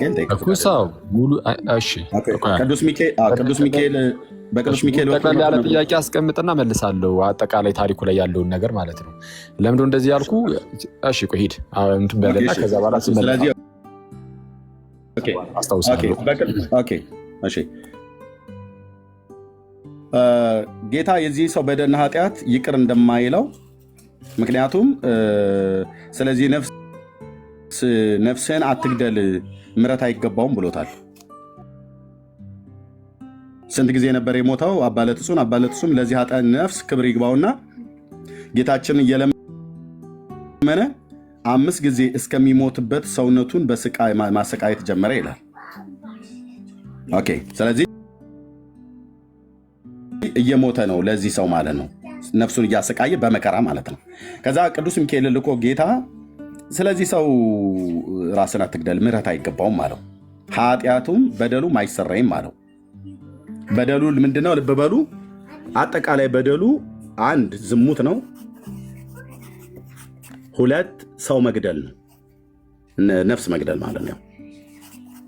ነፍስ መግደል ኤርሚ ጽሁፉን ትተው አንድ ይቅርታ ለህዝቡ ነው ማስቀመጥ። ጥያቄን ግልጽ እያደረኩ ነው። ለምን መሰል እንደዚህ የሚለው አሁን ጥያቄን ግልጽ እያደረኩ ነው። ሰው እየጠበቀኝ ነው። ይኸው ክርስቶስ ጥያቄን ግልጽ እያደረኩ ነው። ስወጣ ደግሞ አሁንም ልክ እንደዚህ ወንድሞች እየገቡ እንዲሆኑ እንዲያሆኑ ቢሉም ችግር የለም ለመናገር እንደዛ ብሎ እንዲጨርስ ግልጽ እያደረኩ ነው። ጥያቄውን ግልጽ እያደረኩ ነው። የሰውየው በደልና ኃጢአትን ማስቀመጥ አለብኝ። ጥያቄውን ቀጥዬ ላስቀምጥ ነው። ችግር የለም።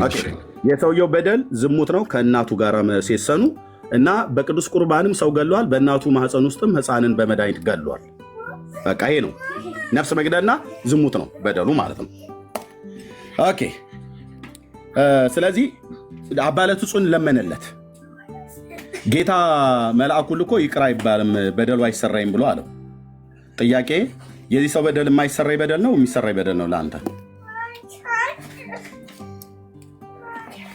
ኦኬ ጥያቄ ይሄ ነው። እሺ ጥያቄ ይሄ አንደኛው ይሄ ነው። ሁለት አለ። ሁለቱንም አንድ አድርገውና ጠቅለል አድርጊ። ኦኬ ምንድን ነው ያልኩ? የዚህ ሰው በደል የሚሰራይ ነው የማይሰራይ ነው ያልኩ? ሁሉንም አንዴ ልስጥህ ጥያቄ። ቶሎ እንድንሄድ። እሺ ኦኬ። መጨረሻም ደግሞ ሁለተኛ ደግሞ ጥያቄ የምጠይቀና ሶስተኛውን አብሬ ላስቀምጠልህ። ከዛ አባለትጹን ራሱን ጣለ፣ ገደለ። ሚካኤል መጣ አነሳው። ከዛ እንደገና ደግሞ በባህር ውስጥ ራሱን ጣለ። አሁን አባለትጹን ማለት ነው ለዚህ ኃጢአተኛ ሰው። ሁለተኛው ጥያቄ ይሄ ጻድቅ አባት የሚባለው አባለትጹን ለዚህ ኃጢአተኛው ሰው ደጋግሞ እስከሚሞት ድረስ ይህንን ከባህር ውስጥ አውጥቶ ከሞት ያድነው ዘንድ ሚካኤልን አዘዘው። ከእርሱም አድኖ ክብር ይግባውና በጌታችን ፊት አቆመው ይላል። አባለትጹን ራሱ ለዚህ ሰውዬ ሞቷል። ኦኬ። ከዛም የመረጥኩለት ጾኖ የኃጢአቱ እጅግ ብዙ ስለሆነ ከኃጢአተኞች ሁሉ በደል ስለሚከፋ ምሕረት ስለማይገባው ስለዚህ ኃጢአተኛ ብዙ ጊዜ ነፍስን ለምን ትገድላለህ አለው። ብዙ ጊዜ ገድሏል ማለት ነው። ኦኬ።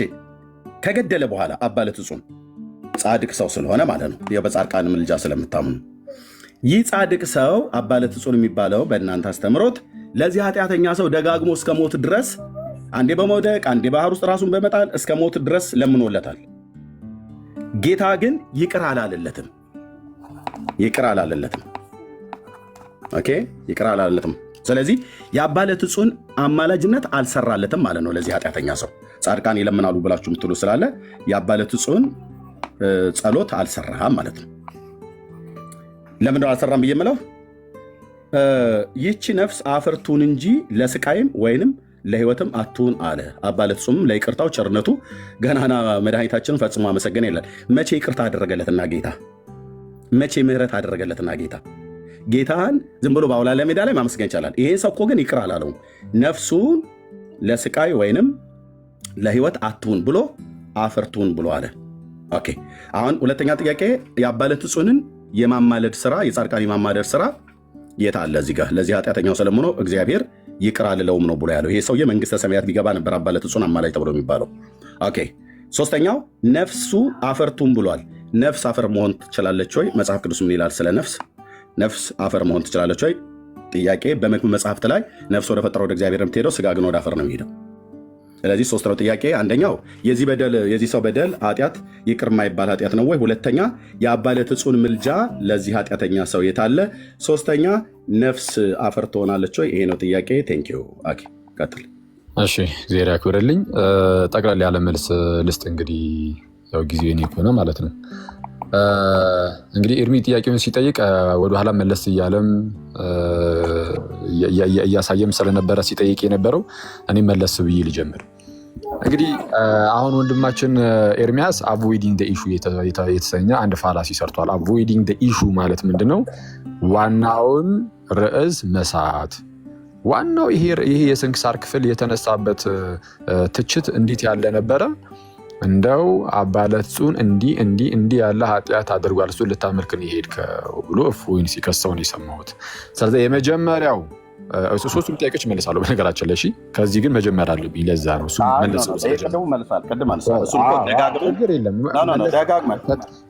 ከተመለሰ በኋላ ማንተራሱ ስጠይቅ ራሱ ወደኋላ መልሳ ነው ጥያቄን ቸኩያለሁ ብልሃል። እኔ ሳውቶ ጨርስ። ጥያቄን ሳትመልስ እንደማትወጣ ተስፋ አድርጋለሁ። ክርስቶስን እንደማመጣ እንደማመጥ ከቁጥር እስከ ቁጥር 10 ድረስ አንብቤልህ ከዚህ በኋላ ያለውን በሙሉ ቅድም ጨርሰሃል። ድጋሚ ግን አድመጠኝ የኔ ዳህ ጸልሳል አድመጠኝ ብራዘር አድመጠኝ።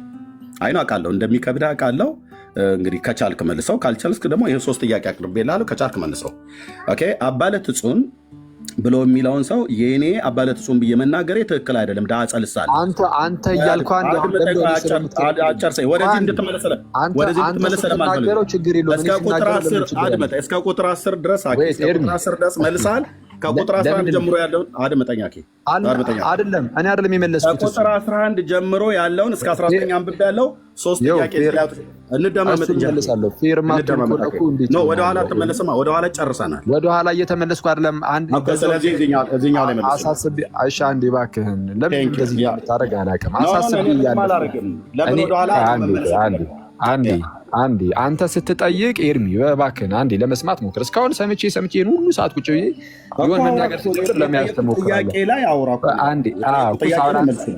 አንተ ስትጠይቅ በምን መልኩ መሰለህ የጠየቀው? ዝም ብለህ 3 ጥያቄዎችን ቁጭ ያደረክ ሳይሆን ወደኋላ መለስ ብለህ እኔ እዚህ ጋር እንደዚህ አድርጌ እንደዚህ እንትን ብሎ ነበረ ምናምን የሚል ነገር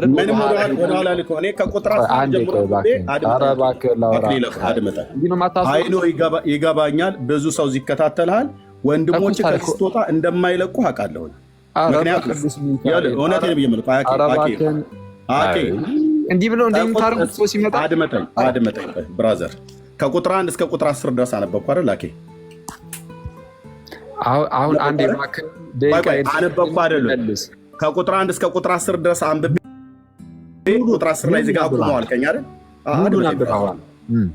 እኔ ያልኩም በመጀመሪያ ልብ ብለህ ሰማኝ። አንተ ባስቆምከኝ ቦታ ላይ ከቁጥር 1 እስከ ቁጥር 10 አንብቤ አቁመው አልከኝ አይደል? እዚህ ጋር እሺ አቁመው ብለኸኛል አይደል? ልጨርሰው ብዬ ስለ አጨርሰውም እዚህ ጋር አቁመው አልከኝ። ሰለሞን ጣልቃ እስኪገባ ድረስ አጥርተናል። እዛ ታዘዝኩና አቆምኩ። ይሄንን ከዚህ ውስጥ ያለውን ሀሳብ ጥያቄ ጠይቀኝ አይደል? እኔ ምን ጠየቅኩ? ምን ነበር ያልከኝ? የዚህ ካህን ሹመት ትክክለኛ ነው ትክክለኛ አይደለም እያልከኝ አይደለም። የዚህ ካህን ብቻ ሳይሆን ጥያቄ ልጠይቅህ ብለኝ ጥያቄ ጠይቀኸኛል። የመጀመሪያ ጥያቄ እሱ አልነበረም። የመጀመሪያ ይገባኛል። በኋላም ላይ የምጠይቀው ካለ ጠይቃለህ። ግን እዚህ ጋር ጥያቄ ልጠይቅህ ብለህ የመጀመሪያው ክስህ አባለት ጽን ይህንን ድርጊት ፈጽሟል ብለህ ከሰህ ስለነበረ አባለት ጽን አድርጎታል አላደረገም? እሱ ስንት ጊዜ አድርጎታል? አዎ ለማስታወስ ነው። በጌታ ስም አባለት ጽን ይህንን ኃጢአት አድርጓል አላደረገም? እሱን ቅድም እኮ መለስኩልህ። ሪከርድ ስለተደረገልህ በኋላ ሰማዋለህ። እሱን እኮ አበምኔቱ ነው ይህንን በደል የፈጸመው። እኔ አረሳሁት ብረሳው ነበር አስታውሰኝ ብዬ የምልህ ጥያቄ እዚህ 3 ጥያቄ ያስቀመጥኩልህን ትተህ አንተ የምትፈልገው ብቻ እንዳወራ ነበር የምታደርገው። አክሊለ ያረሳሁትን አድመጠኝ፣ ግድ የለም ያረሳሁትን እንደረሳሁት አድርገህ ልታስታውሰኝ ወደኋላ ከምትመለስ ይልቅ ምንድነው ችግሩ? የጊዜ ጉዳይ እኮ ነው። ይኸው ያዝክብኝ እኮ ጊዜ ምን ችግር አለ? አድመጠኝ እኮ ራስና 30 ሰከንድ ብቻ ስጠኝ። 30 ሰከንድ ሳይሆን 30 ደቂቃ እንድሰጥ ከፈለግ ቆይ አድምጠኝ። ለምን ወደኋላ መመለስ እንደፈለግ እኔ አንደኛ አልረሳሁትም፣ ዳግም እንዳትመለስ ማለት ነው። አሁን ባትረሳው ማስታወሻ ማለት ፈለኩ። እኔን አታስታውሰኝም። እኔ እየነገርኩህ አይደለም፣ ህዝቡን አስታወሻ ማለት ፈልጋለሁ። ለፖለቲካ አልመችም ብራዘር። እሺ ፖለቲካ ልሰራ ፈልጋ ፖለቲካ ምን ማለት ጀመረ? ፖለቲካ መስራት ፈልጋ ከሆነ ለፖለቲካ አልመችም ነው ያልኩት። አባለት ጽን አድመጠኝ። አበምኔቱ ናቸው ይሄንን በደል የፈጸሙት። የኤርሚያስ እኔ እንድለው ፍቀድልኝ። ለምን አትቀጥላለህ? እኔ ተራኮሩ ለኔ ተራ አንተ ገብተህ በሊሳኬ ይኸውልህ ማታ ይሄንን አርዕስት ባትገባበት ይሻል ነበር። ከገባ ዘንዳ እኔ ስህተት ነኝ አልክ እኮ በቃ የተናገርከው ነገር ላይ አባለት ጽን ማለቴ ብቻ ነው ስህተት። ታሪኩማ እውነት ነው። ታሪኩን አቅም ካለና መልስ 3 ጥያቄ አስቀምጬልሃለሁ። አንተ ጥያቄ በጠይቅ አንተ ጥያቄ ስጠይቅህ አድምጠኝ። እኔ በዚህ መጽሐፍት እኮ አልጠይቅም። ስጀምር ከሆነ አልጠይቅም። ወዳጅ የተጠየቀው በተናገርከው ስህተት ነው። እንግዲህ አንዴ መታል እንደ ቦሄ ልጅ ምንም አንዴ ዝጋውና እድል ስጠኝ። ስለዚህ ወደኋላ እንዳትሄድ እኔ አባለት ጽን ብሎ የሚለውን ቃል ስሙን ከአበምኔቱ ጋር ወደኋላ ተመልሰህ እያወራህ ወደኋላ ተመልሰህ እያወራህ ነው አይደለም? አሁን ራሱ ምንድን ነው ዓላማህ? ለምንድን ነው ህዝቡ እንዳይሰማ? ኤርሚያስ አሁን ተመልሰህ እያወራህ ነው አይደለም? ለምንድን ነው ጫጫታ የበዛው? ለምንድን ነው ጫጫታ የበዛውማ? አንተ መሀል ስገባ ነው የሳደስ ማውራት ጀምር። ልሰጥህ እኮ ነው አክዬ። ኧረ ሰው ይታዘብሃል። በቤት መጥቼ የረሳሁትን እንዳረሳሁት አድርገህ ማለት እንደረሳሁት አድርገህ ያረሳሁትን ለማስታወስ ወደኋላ ለህዝቡ ነው ለህዝቡ ነው። አሁን ሚዩት ባደርግ ተውጣ ነው አይደለ? ሚዩት ላደርግ ቅዱስ ሚካኤልን አይደለም ሚዩት አታደርግም። አንድ ሚዩት አላደርግም። ማንም ሰው አያደርግም። ልብ ብለህ ስማኝ። ልብ ብለህ ስማኝ። አንድ አድምጠኝ። ለምንድን ነው ስማኝ ብዬ የምልህ? ለአንዛዛ ፈልጌ አይደለም፣ ወደ ጥያቄው እንድትሄድ ማለት ነው። እኔ ይህን ታሪክ ስናገረው ኤርሚያስ የእኔ ስህተት ዳህፀ ልሳን አባለት ጽን ነው ይህንን ኃጢአት ያደረገው ብዬ ማለቴ ዳህፀ ልሳን ነው። ታሪኩ ይህንን ታሪክ ያደረገው አባለት ጽን ነው ማለቴ ዳህፀ ልሳን ነው። ታዲያ ማን ያደረገው ይህንን በደል? የገዳሙ አበምኔት ነው። ይህንን በደል የፈጸመው የገዳሙ አበምኔት ነው። ታሪኩ ይዋለ አባለት ጽን ግን ኃጢአቱን ይሄ የገዳሙ አበምኔት ኃጢአቱን ለአባለት ጽን የተናገረ ሰው ነው። የኤርሚያስ ስህተት እዚህ ጋር አባለት ጽን ብሎ ማለቱ የአበምኔት ሆኖ ሳለ ዳህፀ ልሳን ነው። ምክንያቱም ማናቸውም የማታነቧቸውን ቁልል መጽሐፍቶች ነው እዚህ የማነበው ታሪክ ማለት ነው። ስለዚህ አሁን አንተ ብቻ ነው የምታወራው። በቃ አንተ አውርተህ ያሉት ብዬ አሁን ትደግማለህ። ጨረስኩ ነው ብለህ አንድ ደቂቃ ከቁጥር 1 እስከ ቁጥር 10 ድረስ አንብቤ ጥያቄ እኔ ልጠይቅ ሲገባ አንተ ራሱ ጠይቀኝ መለስኩልህ። ስለዚህ ከቁጥር 11 ጀምሮ እስከ ቁጥር 19 አነበብኩና 3 ጥያቄ ጠየቅኩህ። ወደኋላ እንዳትመለስ ቅድም ስላወራህበት አሁን ከቁጥር 11 እስከ ቁጥር 19 በሶስት ውስጥ ያለ የእሱ በደልና ኃጢአት የማይሰራኝ ነው ወይ ብያለሁ። ምክንያቱም ነፍስ መግደልና ዝሙት መስራት ነው በደሉ። ሁለተኛስ አሁን ሶስቱንም ጥያቄዎች አውቃቸዋለሁ። አንደኛ የማይሰራ ኃጢአት ነው ወይ፣ ሁለተኛ የአባለት ጽን የማማለድ ስራ የታለ እዚህ ጋር፣ ሶስተኛ ነፍስ አፈር ትሆናለች ወይ። እኔ ምንም ጥያቄዎች የማይጨርሷቸው አንዴ ቆይ።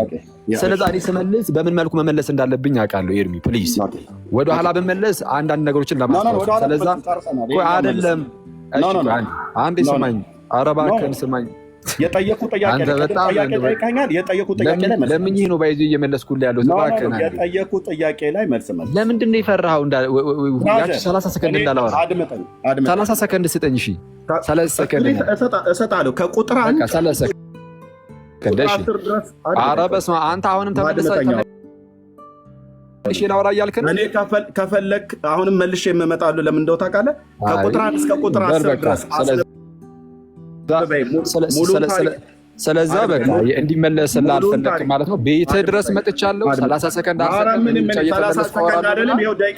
ሶስቱ ጥያቄ ላይ መልስ። 30 ደቂቃ ወስደህ ሶስቱ ጥያቄ ላይ መልስ።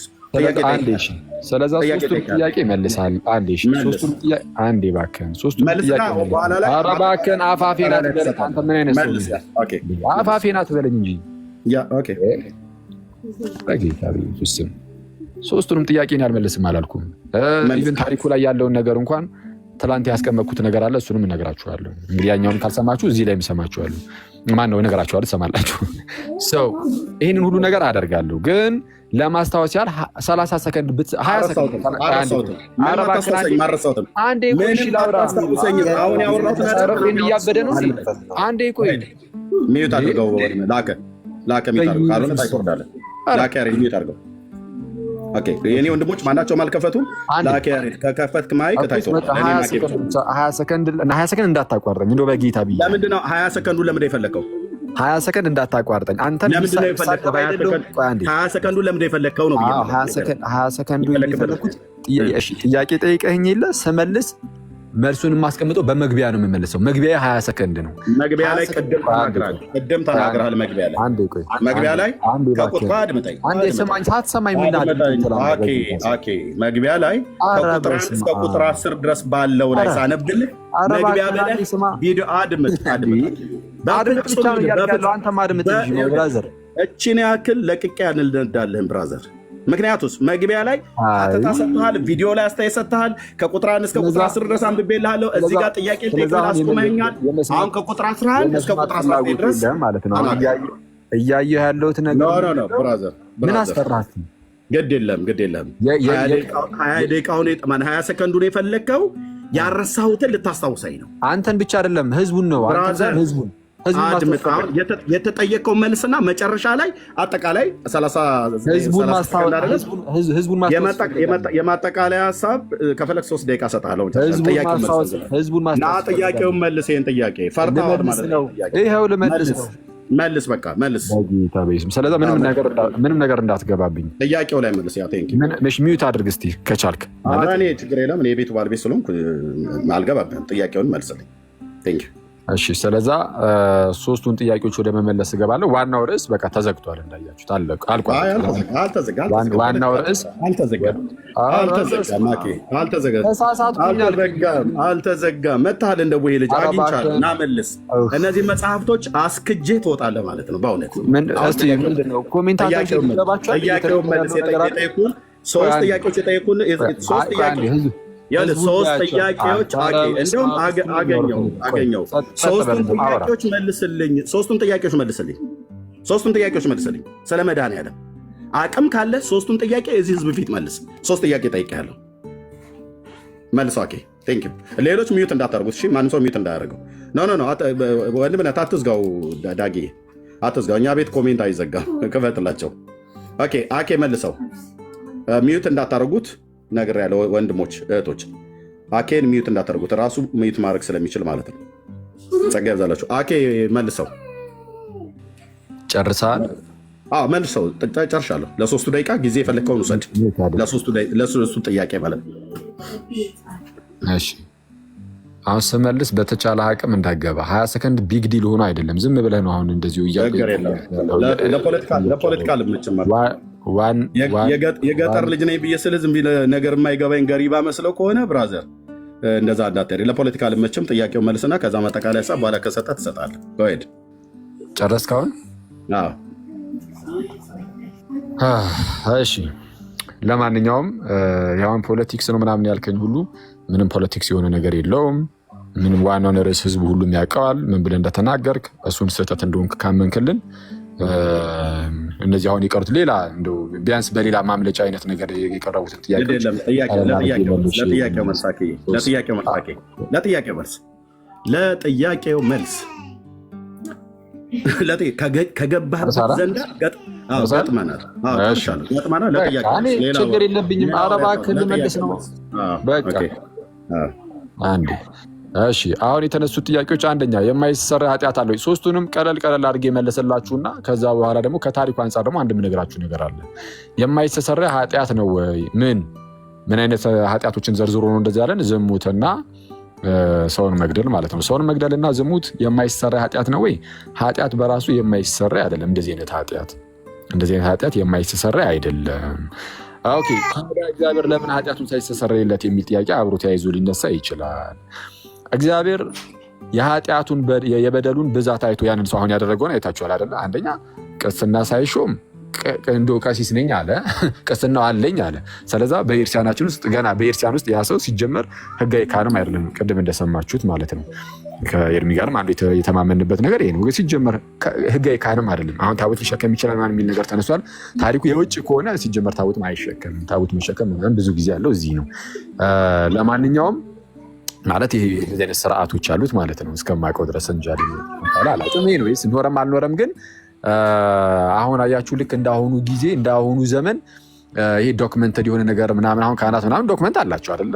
ሰው ክህነት ሲቀበል ዶክመንት አለው ከሀገረ ስብከቱ ምናምን ህጋዊ የሆነ ማህተብ ያረፈበት ነው። እንደዚህ ነገር አለ። አሁን ላይ እንዲህ ነው። በቃ የመለስኩኝ ነው። ስለ ኃጢአቱ እያወራሁኝ ነው። የኔ ጥያቄ አይደለም። የኔ ጥያቄ የዚህ ሰው በደል የማይሰራ ኃጢአት ነው ወይ ነው? በእግዚአብሔር ስለ እሱን ኃጢአቱ የማይሰራ ኃጢአት ነው ወይ ነው ያልኩህ እኮ። የሰውየውን ኃጢአት መጀመሪያ የሰውየውን ኃጢአት ማዘርዝር አለ። እኔ አንብቤዋለሁ።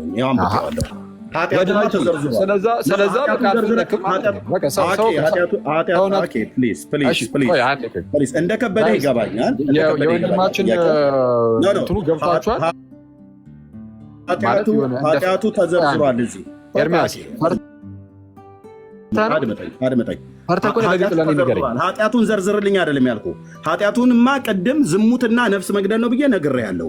አሁን 30 ደቂቃ ሰጥሃለሁ ለመልሱ አልከኝ አይደለም? ኃጢአቱን ዘርዝርልኝ አይደለም ያልኩህ። መልሱን ዘርዘር አድርጌ ልመልስበት። ኃጢአቱን ዘርዝርልኝ አላልኩም። መልሱን ስትዘረዝር በደሉ የሚሰራኝ ነው ነገር አልፈለክም። አንተ እንደጠይቀኝ ጠይቀ በየመሀል እየገባብኝ አልነበር? አድመጣ። ስለዛ ይኸውልህ ኃጢአቱን ተናግሬ እንዲህ ከሚሰራኝ የማይሰራ ኃጢአት ነው ባጭሩ መልስ። አዎ ወይ አይሰራም ወይ ይሰራ ያለኝ ወዳጅ ኃጢአቱ የሚሰራ ኃጢአት ነው ወይስ የማይሰራ ኃጢአት ነው? አንተ አየህ በቃ ጭቅጭቅ የምትፈልገው ማለት ነው። እሱን አይቻልም። ስለዛ ምን ታደርጋለህ መሰለህ? ኃጢአቱ ዝሙትና ነፍስ መግደል ነው። አልፎ እንግዲህ ኤርሚያስ በጣም ይቅርታ አድርግልኝና እንደዚህ በተሳሳትክ ቁጥር እየመጣሁ አርምሃለሁ። በጣም አስፈላጊ ሲሆን ይሄ የማይሰራ ኃጢአት ነው ወይ ያልኩህ ነው። ይሄ የማይሰራ ኃጢአት ነው ወይ? በቃ ይኸው እንግዲህ ይሄ የማይሰራ ኃጢአት ነው። ኃጢአቱን ማን አደረገው? መልስልኝ። እንደ መጽሐፍ ቅዱስ ይሄ የማይሰራ ኃጢአት ነው ወይ? ዝሙትና ነፍስ መግደል ብራዘሩ ያትበል። ዝሙትና ነፍስ መግደል የማይሰራ ኃጢአት ነው ወይ እንደ መጽሐፍ ቅዱስ? ስለዛ እንዲህ የምታቋርጥ ከሆነ እንዲወራ ስላልፈለግ እየጠየኩህ ነው። ጥያቄው በእርስ በርስልኝ መጽሐፍ ፕሮቴስታንቶችን ቅዱስን አስደግፈህ መጽሐፍ ቅዱስን አስደግፈህ የማይሰራ ግድ የለም የማይሰራ የበደልና ኃጢአት አድመጥ። መጽሐፍ ቅዱስ ውስጥ የማይሰራ የበደልና ኃጢአት ነው ወይ? ዝሙትና ነፍስ መግደል የማይሰራ ኃጢአት ነው ካልሆነ እድል ስጥ። እኔ አብራርቼ መልሱን ልመልስ። እኔ ጥያቄውን የምመልሰው ይኸው ተመልከቱ። ጥያቄውን ብሏል። ከጥያቄው ራሱ አልወጣሁም። ምን ብዬ ነበር የጀመርኩት? የማይሰሰረይ ኃጢአት ነው አለ። ከዛ በኋላ እንደዛ አለና ኢቨን ሁለቱን ኃጢአቶች ጽፏል ብዬ ራሱ ነግሬያችሁ ነበር። ምንና ምን ብዬ? ዝሙትና ነፍስ መግደል። ዝሙትና ነፍስ መግደል በራሳቸው ኃጢአቶቹን አሁን ከሰውየው ነጥለን ከማን ከዛ ከገዳሙ አበምኔት ነጥለን አሁን እነዚህ ኃጢአቶች የሚሰሩ ናቸው አይደሉም ካልን ነጥለን ነው ከሰውየው በራሳቸው ኃጢአቶቹ የማይሰራው አይደሉም። ግን ከሰውየው አንጻር እንየው አልኩኝና ከሰውየው አንጻር ኃጢአቱን ማየት ስላለብን ማለት ነው። እግዚአብሔር ሰዎች ላይ ፍርድ ሲሰጥ ኃጢአቱን ከሰውየው ነጥሉን እንደ እግዚአብሔር የሚሰጥ አንዴ እባክህን። ለምንድን ነው ሰውየውንና ኃጢአቱን የነጠልከው?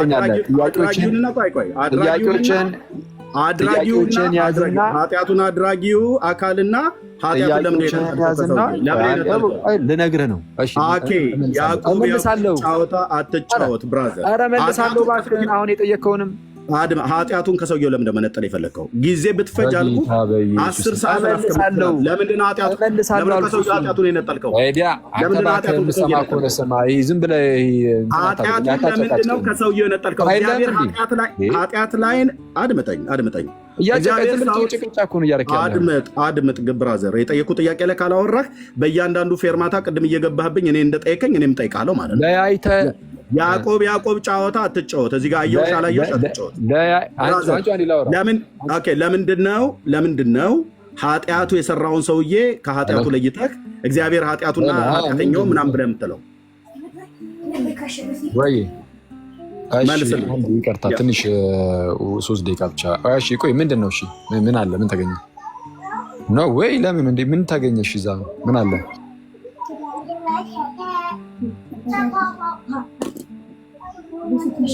እሺ በቃ እሺ። እና ኩስ ትራንስፈር ላድርግላችሁ አለ። ሚዩት አድርገው። ኦኬ ምናልባት ሚስጥር ነገር ብታወራ ከሆነ ሚዩት አድርገው እኮ እንትን በይና ከዛ በኋላ እሺ 2 ደቂቃ ሚዩት አድርገው ፕሊዝ። ሚስጥር የሆነ ኦኬ እሺ ኖ ፐርሰናል ነገር እንዳታወራ ብዬ ነው። አይ ቲንክ ባንክ ኬዝ ምናምን አይ እንትን ነው ችግር የለውም። እዚህ መወራት የሌለበት ነገር ከሆነ ችግር የለውም። እሺ ምንድነው? ኦኬ ከሰውየው ለምን ነጠላ አየኸው ምናምን ላልከኝ እኔ እግዚአብሔር ከሰውየው እየነጠለ ይፈርዳል ምናምን እንደዛ አላልኩም። ከጥያቄው አንጻር ነው የተነሳሁት። ከጥያቄው አንጻር ምንድነው የሚለው ጥያቄው የማይሰሰረይ ኃጢአት ነው ወይ ነው። አሁን ቀጥታ እንደዚህ አይነት ኃጢአት ይሰራል አይሰራም የሚል ጥያቄ ተጠይቄያለሁ። እኔ ደግሞ ዝሙትና ምንድነው ነፍስን መግደል የማይሰራ ኃጢአት አይደለም፣ ግን ከሰውየው አንጻር ነው። ለምሳሌ ሰውየው በምን ደረጃ ንስሐ ገብቷል፣ በምን ደረጃ ተመልሷል፣ በምን ደረጃ ፍሬን አፈራ ምናምን፣ ምን አይነት ሰው ነበረ የሚለውን እሱን ወደሚለው ገባሁኝ። ከዛን ገባሁኝና ስናየው እግዚአብሔር ከሰው አንጻር እያየ ነው ኃጢአትን ይቅር የሚለው። ከሰው አንጻር እያየ ነው ኃጢአተኛን እግዚአብሔር ይቅር የሚለው። ከሰውየው አንጻር ንስሐ ገብቷል አልገባም? ከሰውየው አንጻር እያየ ነው ወይ? አዎ ንስሐ ገብቷል አልገባም የሚለውን ከሰውየው አንጻር አይቶ አልገባም። ንስሐ አልገባም አይደል? አንዴ ኮስ አንዴ ንስሐ አልገባም አይደል? እኔ ኮመርስ ማታስወራ ከሆነ ይኸውልህ ዝም ብለህ ንስሐ አልገባም አይደል? ሰውየው ንስሐ አልገባም አይደል? አስጨረሰኝ እንጂ ልመልስ ምን ሆነ ነው አንተ? የምርህ ነው ግን በጌታ በኢየሱስ በጌታ ስም። ለማንኛውም እሺ ሰውየው የነበረበት ሁኔታ ጋይስ ሳይቀስስ ቅስና ሳይሾም ቀሲስ ነኝ ብሎ የቀረበ ገብቶ ሲያጭበረብር የኖረ ካህን ሳይሆን እንደ ካህን ሲቀድስ የነበረ ሰው ነው። ካህን ሳይሆን ማለት ነው። ቀደም እንዳልኳችሁ የአሁን ጊዜን ብታዩት ሁሉም ነገር ዶክመንትድ ነው። የሀገረ እንትኑ ምንድነው የአንዱ ሀገር በአንዱ ሀገር እረኛ በኩል በጳጳሳቱ በኩል የሚሾሙ ካህናት ሁሉ አሁን ላይ በቃ ዶክመንትድ የሆነ ነገር አላቸው እና ማህተብ ያለው ምናምን ሁሉ ነገር ያላቸው ናቸው አሁን ላይ። ያኔ እንደዚህ አይነት ነገር ላይኖር ይችላል። ስለዚህ የማጭበርበር እድሉ አለ፣ ያጭበረብራል። እንደዚህ አይነት ማጭበርበር ውስጥ ገብቶ ከዚህም አልፎ ደግሞ ጭራሽ ከእናቱ ጋር 10 ጊዜ ተገናኘ፣ ጽንስ ሲመጣ የገደለ በቅዱስ ቁርባኑ ሰው ለሰው መርዝ ሰጠውኝ አለ። እንደዚህ አይነት ሁኔታ ውስጥ ያለ ሰው ነው እና እንደዚህ አይነት ሁኔታ ውስጥ ያለ ሰው ሆኖ ከዛ በኋላ ቀጥታ ያገኘው አባ ለጽዮንን ነው። አባ ለጽዮንን እንደው ጸልዩልኝ አለ። ስለዛ እግዚአብሔር ይህንን ነገር አይቶ ልክ ኃጢአቱ በራሱ የሆነ ሰው ኃጢአትን አድርጎ እንደዚህ አይነት ኃጢአትን አድርጎ በንስሐ ቢመለስ እግዚአብሔር ይቅር ይለዋል። ለምሳሌ አክሊል እንዲህ አይነት ኃጢአት ቢያደርግ አይደረስበትና ወይም የሆነ አበበ የሚባል ሰው እንዲህ ያለ ኃጢአትን አድርጎ ከዛ በኋላ ግን የሆነ ሰዓት ላይ ግን ተነክቶ ማለት ነው እንደው እግዚአብሔር ሆይ በደልን በድያለሁ፣ ኃጢአትን አድርጌያለሁ፣ በፊትህ እንዲህ ያለ ነውርን ፈጽሜያለሁና አቤቱ አንተ ይቅር በለኝ ብሎ ከዛ በኋላ ንስሐ ገብቶ ወደ ቅዱስ ቁርባን ቢመለስ በቃ ይሄ ሰው በንስሐ ኃጢአቱ ይታጠብለታል። አሁን ያለበት ሁኔታ ግን ይሄ ሰውዬ የመሞቻ ሰዓቱ ላይ ነው። ንስሐ ገብቶ በእንደዚህ አይነት መንፈስ ውስጥ ሆኖ በንስሐ መንፈስ ውስጥ ሆኖ ራሱ ወደ ቅዱስ ሚስጥር አልቀረበም። ጭራሽ ቅዱስ ቁርባን ሲያቃልል የነበረ ኃጢአተኛ ሰው ነው። ስለዛ ጸልይልኝ ብቻ ብሎ ለአባ ለጽዮን ሞተ። እዛው ክፉ አሟሟት ነው ራሱ ሞተ የሚለው። ስለዚህ ይህንን ሰው እግዚአብሔር ይቅር ይለዋል አይለውም? ይህንን የሚፈርደው ማን ነው? ራሱ እግዚአብሔር ነው። ኤርሚያስ እዚህ ጋር መጥቶ አይፈርድም። አክሊል እዚህ ጋር መጥቶ አይፈርድም። እግዚአብሔር ለዚህ ሰው ህይወትን የሚሰጠው ከሆነ እሰየው ይስጠው፣ የሚፈርድበት ከሆነ ይፈርድበታል። ግን እግዚአብሔር ፈረደበት። ስለዛ የመጀመሪያ ይሄ ነው። ግን የአባ ለጽዮን የማማለድ ስራ ይታል እዚህ ጋር። ሁለተኛው ጥያቄ ይሄ ነው። የአባ ለጽዮን የማማለድ ስራ የታለ? ቅዱሳን ያማልዳሉ ትሉ የለም ወይ? አዎ ቅዱሳን ይማልዳሉ። ስለኛ እንኳን ቅዱሳን እኔ ማልዳለሁ። የሆነ ክርስቲያን ወንድሜ አበበ ይማልዳል ስለ እኔም ስለ እርሱ። ቅዱሳን ደግሞ ሩጫቸውን የጨረሱ ናቸው። እኔ ገና ሩጫ ላይ ሆኜ ነው ራሱ። እነሱ ደግሞ ሩጫቸውን ጨርሰው ከጌታ ጋር ያሉት እነርሱ ደግሞ ይጸልያሉ። አባ ለጽዮን እዚሁ ምድር ላይ ያለ ማለት ነው። እሺ እዚሁ ምድር ላይ ያለ ማለት ምንም ችግር የለም። ባይዘው ምድር ላይ ያለ መማለዱ የአባ ለጽዮን የመማለድ ሰራዊት አለ እዚሁ ክፍል ላይ ይታያል። በነገራችን ላይ እንዴት ከተባለ ያቺ ነፍስ ለዘላለም ሲኦል ላይ እንዳትቀጣ አደረገ። ለምሳሌ ስለዚህ በቃ እንዳትቀጣ ለዘላለም ጭራሹን አኗኗሯን አጠፋት አይደለ? እንደዛ ነው የሚለው። እንግዲህ አሁን ከታሪኩ አንጻር ራሱ እንሂድ ካልን ማለት ነው። ሲቀጥል ደግሞ የቅዱሳን ምልጃ ተፈጻሚነት የሚያገኘው እንደ እግዚአብሔር ፈቃድ ነው። አለቀ።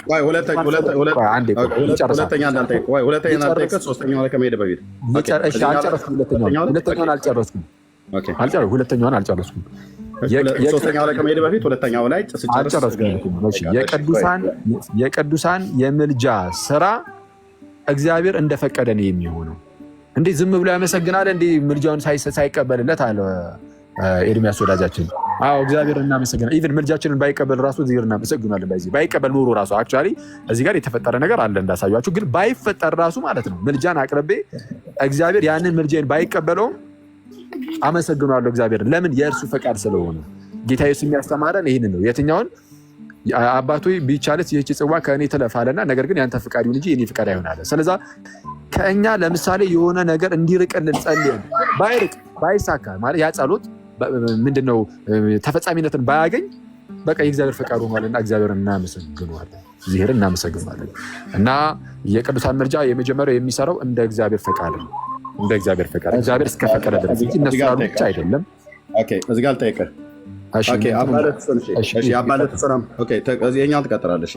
የአባ ለጽዮን አማላጅነት የት አለ ነው ብዬ ያልኩ። የአባ ለጽዮን አማላጅነት ምክንያቱም ይህ አባ ለጽዮን የሚባለው ሰው ለዛ ለገዳሟ በምኔት ይህንን ኃጢአት ለሰራ ሰው ነፍሱን ደጋግሞ እስከ መግደል ድረስ ገደል ውስጥ መጨመር ወይ ደግሞ ባህር ውስጥ ራሱን መጨመር፣ ሚካኤል ልኮ ማውጣት፣ ከዛ እንደገና ቆም እንደዚህ ሰው እያትማልድለት እንደዚህ እስክትሞትለት ድረስ ልታደርገው አትችልም ብሏል። ይሄ ኃጢአተኛ ሰው ደግሞ በደሉን ተናዟል። ለአባ ለጽዮን ማለት ነው። ጸልይልኝ ብሎታል፣ ጸልዮለታል። የጻድቅ ሰው ጸሎት በስራዋ ኃይል ታደርጋለች ብሎ የሚለውን የያዕቆብ መልእክት ትጠቅሳላችሁ።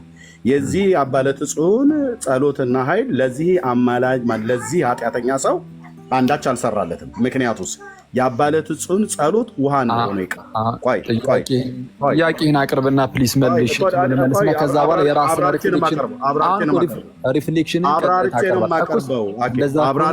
እንደዚህ ላደርጋሽን ኤርሚ እንደዚህ ነው። አንዴ መጀመሪያ የጠየቀኝን ወይን ጨርሶና ከዛ በኋላ ደግሞ አንተ ሪፍሌክሽን እየሰጠህ ደግሞ እያብራራህበት ትሄዳለህ። እና ከዛ አንተ ትላለህ። እና ምንድነው አሁን እንዳልኩት የጻድቅ ሰው ጸሎት በስራዋ እጅግ ኃይል ታደርጋለች። ትክክል ነው። ይህንን ያለው አክሊል አይደለም ትላላችሁ ብለህናል። አዎ እንላለን። ምክንያቱም መጽሐፍ ቅዱስ የኛ ስለሆነ በመጽሐፍ ቅዱስ ውስጥ እንናገራለን። የጻድቅ ሰው ጸሎት በስራዋ እጅግ ኃይል ታደርጋለች ብሎ እንግዲህ የኛም ነው ካልክ እናንተ ኬታ መጣችሁትን እኛ ብለህ ትላለህ። እናንተ ኬታ መጣችሁትን ነው እርግጠኛ ነህ እንዳትገባ። እናንተ ኬታ መጣችሁትን እኛ ብለህ ትላለህ። እኛም ያመጣ ነው ከአባቶቻችን ተቀበለ ነው። በኤርትራናችን ውስጥ በቀበሎች ውስጥ መጥቶ ነው። አንተ ኬታ አረስቱ እንዳይቨርት አናደርገውም ብራዘር። የአንተ ኬታ መጣ። እነዛ አባቶች የኔ አባቶች ናቸው አትላቸው። እነዛ አባቶች ሁሉም በኋላ የሚያምኑ ናቸው። ከኔ ጋር ታወራለህ በኋላ እሷን ከኔ ጋር ታወራለህ። ጨርሳት መጀመሪያ። ስለዛ ልጨርስ በቃ። መሀል ላይ ብቻ አትግባብኛ። እሺ መሀል ላይ አትግባ። አሁን እኮ መሀል ላይ ስትገባ ነው ዳይቨርት የሚያደርገው ርዕሱ። እሺ አዎ የጻድቅ ሰው ጸሎት በስራዋ እጅግ ኃይል ታደርጋለች ያለን በቃ ያዕቆብ መጽሐፍ ቅዱሳችን ነው። በቃ የስ እንለዋለን እኛም። የጻድቅ ሰው ጸሎት በስራዋ እጅግ ኃይል ታደርጋለች። አዎ የአባለቱን ታዲያ ጸሎት ለምን በስራዋ እጅግ ኃይል አላደረገችም? አድርጋለች። አንዴ መሀል ላይ አንደኛ ለዘላለም ሲኦል የሚገባው ሰውዬ በሲኦል እንዳይቀጣ በቃ አኗሩ ብቻ እንዲጠፋ አደረገ። ቢያንስ ወደ ህይወት አኗሩ እንዲጠፋ የተደረገው እሱ ነገር ነፍሱ እንድትጠፋ አደረገ። ሶስተኛው ጥያቄ እኮ እሱ ነው። ነፍስ አፈር ትሆናለች የሚል ጥያቄ አለ። ወደዛ እሄዳለሁ ብዬ እኮ ነው። አኗሩ እንዲጠፋ ያደረገው ነፍሱን አፈር አደርጋታለሁ አለ። ነፍስ አፈር ትሆናለች እሱ ነው ጥያቄ። እሱ ሶስተኛ ጥያቄ ነው። እመጣለሁ ሄደበታለሁ። አሁን ሁለተኛው ላይ ተያያዥ ጥያቄ ስለሆነ አብሮ ይመለሳል እሱ። ስለዛ ቢያንስ የአባለቱን ጸሎት አሁን እዚህ ጋር ሰርቷል አልሰራም? ሰርቷል። አሁን ከታሪኩ አንጻር እንየው ካልን ማለት ነው። ከታሪኩ አንጻር እንየው ካልን የአባለቱን ጸሎት አትሊስት ምን ድረስ ሰርቷል? ያቺ ነፍስ ህይወትን ባታገኝ እንኳን ግን ቢያንስ ግን ስትቀጣ እንዳትኖር አድርጓል። ምን አድርጓት? አፈር አድርጓትም ቢሆን ነፍስ አድርጓት ትላለች። እሱንማ ሶስተኛ ጥያቄ ነው። ማይ ብራዘር አንዴ ተረጋጋ። ሶስተኛ አይደለም ሶስተኛው ላይ እኮ ይሄ ጥያቄ እኮ አለ እያየሁት እኮ። ቢያንስ ግን በጸሎቱ ምክንያት ይሄን አድርጓል አላደረገም? አድርጓል። አለቀ። እሺ ሲቀጥል ግን እንዳትረሱ በጌታ የቅዱሳን ምልጃ ማለት ነው የሚፈጸመው እንደ እግዚአብሔር ፈቃድ ነው። አለቀ። ይሄ መረሳት የለበትም። እግዚአብሔር ከፈቀደ አሁን እመቤታችን ወይም ሌላ ሰው አባለቱንም በሉት ሌላ ቅዱስ ሰማዕቱን በሉት ቅዱስ ጊዮርጊስንም በሉት ሌሎችም ቅዱስ ጳውሎስን በለው የትኛውም አባት ልክ ሲማልድ ስለ ሌሎች ሰዎች እንደ እግዚአብሔር ፈቃድ ነው የሚፈጸመው። እግዚአብሔር ከፈቀደ ይፈጸማል ያ ነገር። ግን ቅዱሳኑ በጣም የእነርሱ ጩኸት ወደ ለእግዚአብሔር ጆሮ በጣም የቀረበ ስለሆነ በፍጽምና ማግኘት ቻንሱ ትልቅ ነው። እዚህ ጋር ጥያቄ አለ። እንደ እግዚአብሔር ፍቃድ ነው የሚፈጸመው ብለህ ስትል በእውነት ስነግርህ እየዋሸ ነው። ለምን? አንደኛ እግዚአብሔር እንደ ሰውየው ነው ኃጢአቱን አይቶ እንደ ሰውየው አይቶ ነው የሚፈርድበት ብለኛል፣ ስለ ኃጢአት መፍረድ። ሁለተኛው ላይ የቅዱሳን ጸሎት ደግሞ እንደ እግዚአብሔር ፍቃድ ነው የሚፈጸመው አልክ። እግዚአብሔር ካልፈቀደ አይፈጸምም ማለት ነው አይደል? አይፈጸምም። አንዴ ልጨርስ። ታዲያ ቆይ አድምጠኝ።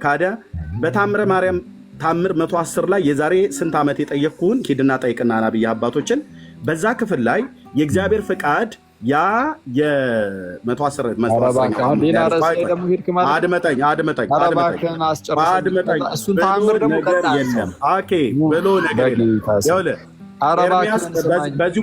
በዚህ ጉዳይ አድመጠኝ። ኤርሚያስ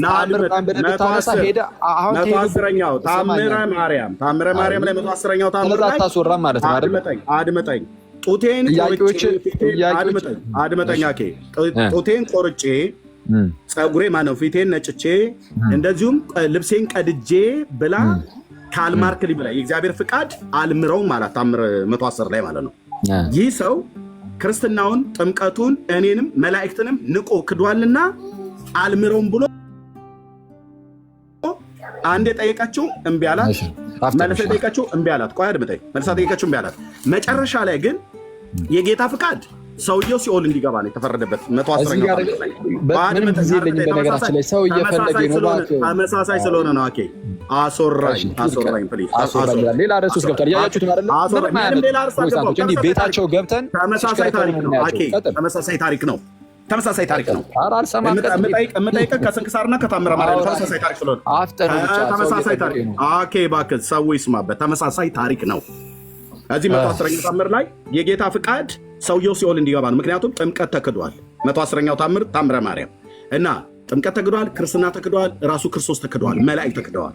እንዲህ የካደውን ሰውዬ የጌታ ፍቃድ አልምረውም፣ የዚህ ሰው ኃጢአት ለዘላለም ኃጢአቱን ይቅራለሁም ብሎ ሲላት በመጀመሪያ ጠየቀችው፣ መለሰላት እምቢታ። ጠየቀችው ማርያም መለሰችለት እምቢታ።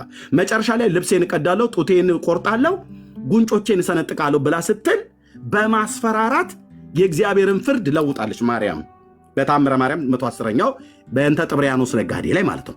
ስለዚህ እንደ እግዚአብሔር ፍቃድ ከሆነ የቅዱሳን ጸሎት የሚሰማው እንደ እግዚአብሔር ፍቃድ ከሆነ የአባለት ዕጹን የማይሰማበት የማርያም ሲሆን እምቢ ያለች ጡት እቆርጣለሁ፣ ቀሚሴን እቀዳለሁ፣ ጉንጬን እሰነጥቃለሁ ብላ ይቅር ተብሎላታል። እዛ ክርስቶስን የካደ ሰው ይሄ ሰውዬ ክርስቶስን አልካደም። የገዳሙ አበምኔት የዚህ ሰውዬ ኃጢአት ዝሙትና ነፍስ መግደል ነው። የጥብርያኖሱ ነጋዴ ግን ክርስቶስ ተክዷል፣ ጥምቀት ተክዷል፣ ክርስትና ተክዷል፣ መላእክት ተክደዋል።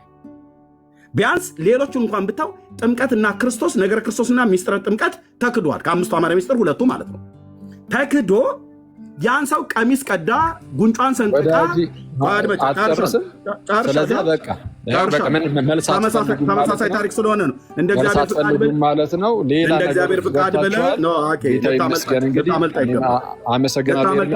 ልታመልጥ አይገባም። ታየ እኮ ለዚህ ጋር እግዚአብሔር ፍቃድ ያልከው ይመለስላችሁ ሲገባ ሌላ ውሸት። እሱ ታሪክ ቀሚስ አደራቅኝ ነው። ነፍስ አፈር ትሆናለች ብሎ የሚለው መልስ። አሁን እባክህን ወዳጅ መክብብ መጽሐፍትን ጥቅሱን ካላወቀው እነግርሃለሁ። ነፍስ ወደ እግዚአብሔር ትሄዳለች ብሏል። አፈር ትሆናለች ብለህ አንተ ነፍስን አድምጠ ነፍሱ አናኗሩን ጠፋ ተደርጓል ብለህ እባክህ ብዬህም እኮ በሰማህ ግድ የለም ለዘመናት ጠብቀህ ነበረ። ዛሬ ተገኝተሃል። በጣም አሁን ተዘጋው። ቆይ እያልክ ነው። መልስ ሶስቱን ጥያቄ መልስ። ሁሉንም መልሻለሁ። ሶስተኛው ላይ ስደርስ አሁን እንትን እያልክ ነው። ነፍስ አፈር ሆና የምትበሰብስበት እባክህን ልመልስ። እባክህን ወዳጄ ለምን ሌሎች እንዳስገቡበት ነፍስ አፈር የምትሆንበት ታደረከው። አልጨረስክም? ቀጥል። ስጨርስ ንገረኝ። የአባለት ዕጹን የዚህ ሰውዬ ነፍስ ብቻ ሳይሆን የአንተ ነፍስ እዚህ እየተሰቃየች ነው አፈር እስክትሆን ድረስ። ነፍስ አፈር የምትሆንበትን መልስልኝ ከመጽሐፍ ቅዱስ ጠቅሰህ። ቴንኪው። አንተ ነፍስ እኮ ራሱ አፈር ሆነች እዚሁ። ምክንያቱም ተጨነቅ። መልስ። ነፍስ አፈር መሆኑን ከመክብብ መጽሐፍት ላይ ነፍስ ወደ ፈጠረችው ወደ እግዚአብሔር ታርጋለች ይላል መጽሐፍ እንጂ የሰው ነፍስ ወደ መቃብር እንደ እንስሳ ወደ አፈር እንዳያችሁት መቼ ማያቆም ወሬውን ጨርሻለሁ። መልስ። ጨርሻለሁ ብለህ ልገባ ስል ደግሞ አሁን ታስቆመኛለህ። እሺ ጸጥ በላሽ። ጸጥ በላው። ባትገባ ይሻል ነበር። አይተዋል። ጸጥ ማለት አትችልም። እስቲ ጸጥ በል። እስቲ ጎበዝ። እስቲ ጣልቃ እንዳገባ ሲሳወራ አሁን እስቲ ፕሩቭ ሚ ሮንግ እዚ አክሊል ስህተት ነው በል። እስቲ ጣልቃ ሳትገባ ቀርጠ። እሺ ቴንክ ዩ። እስቲ ጣልቃ ካልገባ እናደንቋለን በእውነት። እሺ የመጀመሪያዎቹ ሁለቱን ጥያቄዎች መልሰናል። ለማስታወስ ያለ የማይሰራ ኃጢአት ነው ወይ የሚለውን ቅድም አይታችኋል በምን መልኩ እንደመለስ ነው። የአባለት ዕጹን የማማለድ ሰራዊት አለ የሚለውን የማማለድ ሰራዊት አሳይተናል አይደለ? አዎ። እሺ እንደ እግዚአብሔር ፍቃድ ነው የቅዱሳን ምልጃ የሚሆነው። ትክክል።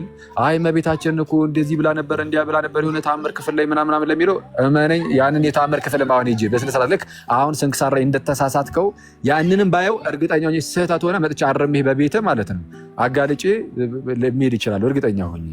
ስለዛ ላምጣው እንደ መጽሐፉን ላምጣው እዚህ ስላለ ላምጣው መጽሐፉን እባክህን አላተግባ። መጽሐፉን ላምጣ ወይ? እባክህን አላተግባ ወዳጅ። ወዳጅ ሆይ እባክህን መጽሐፉ ቢኖር ብለህ ስላልክ መጽሐፉ ላምጣ ወይ ነው ያልኩህ። ሌላ አይደለም ያልኩህ። እንደለመድከው በል። ይኸው በቃ ልክ እንዳሁኑ አርሜ ነው የምወጣው። ምንም አሁንም እኮ ስህተት መጽሐፉ ላምጣ ወይ ነው ጥያቄ። መጽሐፉ ስላለ መጽሐፉ ካለ እንጣለ ወዳጅ ገብቼ ይህንን ታሪክ ባነበው ስህተት ነህ ብዬ መምጣቴ አይቀርም ነው ያልኩህ እኮ። ላምጣ ወይ ታነባዋለህ ወይ ፈልጌ ነው። አይምጣ ብለህ ካልክ ቀጥል።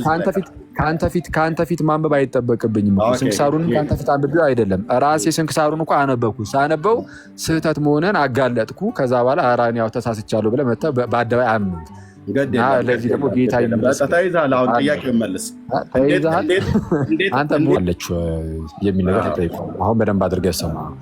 መጽሐፈ መክብብንም ጠቅሰሃል። መጽሐፍ ቅዱስ እንደሚነግረን ስጋ ወደ መበስበሱ ሊሄድ ይችላል። ስለዛ ወደ አፈርነቱ ሊመለስ ይችላል። ኦኬ ነፍስስ ከተባለ አሁን እዚህ ጋር እየተነገረ ያለው ነገር ስለምንድን ነው? ጭራሽ ነፍስን ሙሉ በሙሉ ስለማጥፋት ነው። ነፍስ ለነፍስ የምናውቀው ነገር እኛ ነፍስ ዘላለማዊት እንደሆነች ነው አይደለም? አዎ ዘላለማዊት ሚኒንግ መነሻ ጊዜ ይኖራታል፣ መፈጠሪያ ጊዜ ይኖራታል። ግን በቃ ለዘላለም ትኖራለች። እኛ የምናውቀው ይሄንን ነው። ኃጢአትም ሰራ ጽድቅም ሰራ ለዘላለም ግን ትኖራለች። እዚህ ጋር ግን እየተነገረ ያለው ምንድነው? በቃ እግዚአብሔር እርሱ ባወቀ በቃ ነፍስ ጭራሽ ለዘላለም እንዳትኖር አደረጋት ነው። በምን የመጽሐፍ ቅዱስ መሰረት? መጽሐፍ ቅዱስ ጥቅስ ጥቀስልኝ። በምን የመጽሐፍ ቅዱስ? ኧረ እባክህን አንዴ ብራዘር፣ ኧረ እባክህን ላውራ አውርቼ ልጨርስ እንጂ ብራዘር። በምን የመጽሐፍ ቅዱስ መሰረት ጥቅስ አምጣ ነው ያልኩህ። እሺ ጨርሰና ከዛ ጨርሻለሁ በለኝ። ጥቅስ ነው ያልኩህ። አንተን የምታወራው ጥቅሱን አምጣ። በየትኛው የመጽሐፍ ቅዱስ መሰረት ነው ነፍስ እንደዛ የምትሆነው? አምጣ። አይዞህ ግድ የለም ሚውት አድርገህ አታስቀምጥ።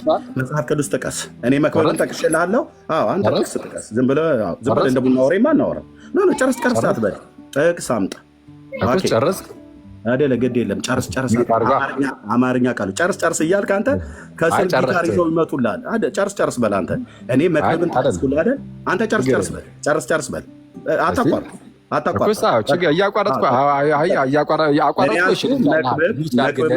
አንተ ጨረስክ በል። በየመካከል ጨረስክ እያልክ ዜማ ቀጥል።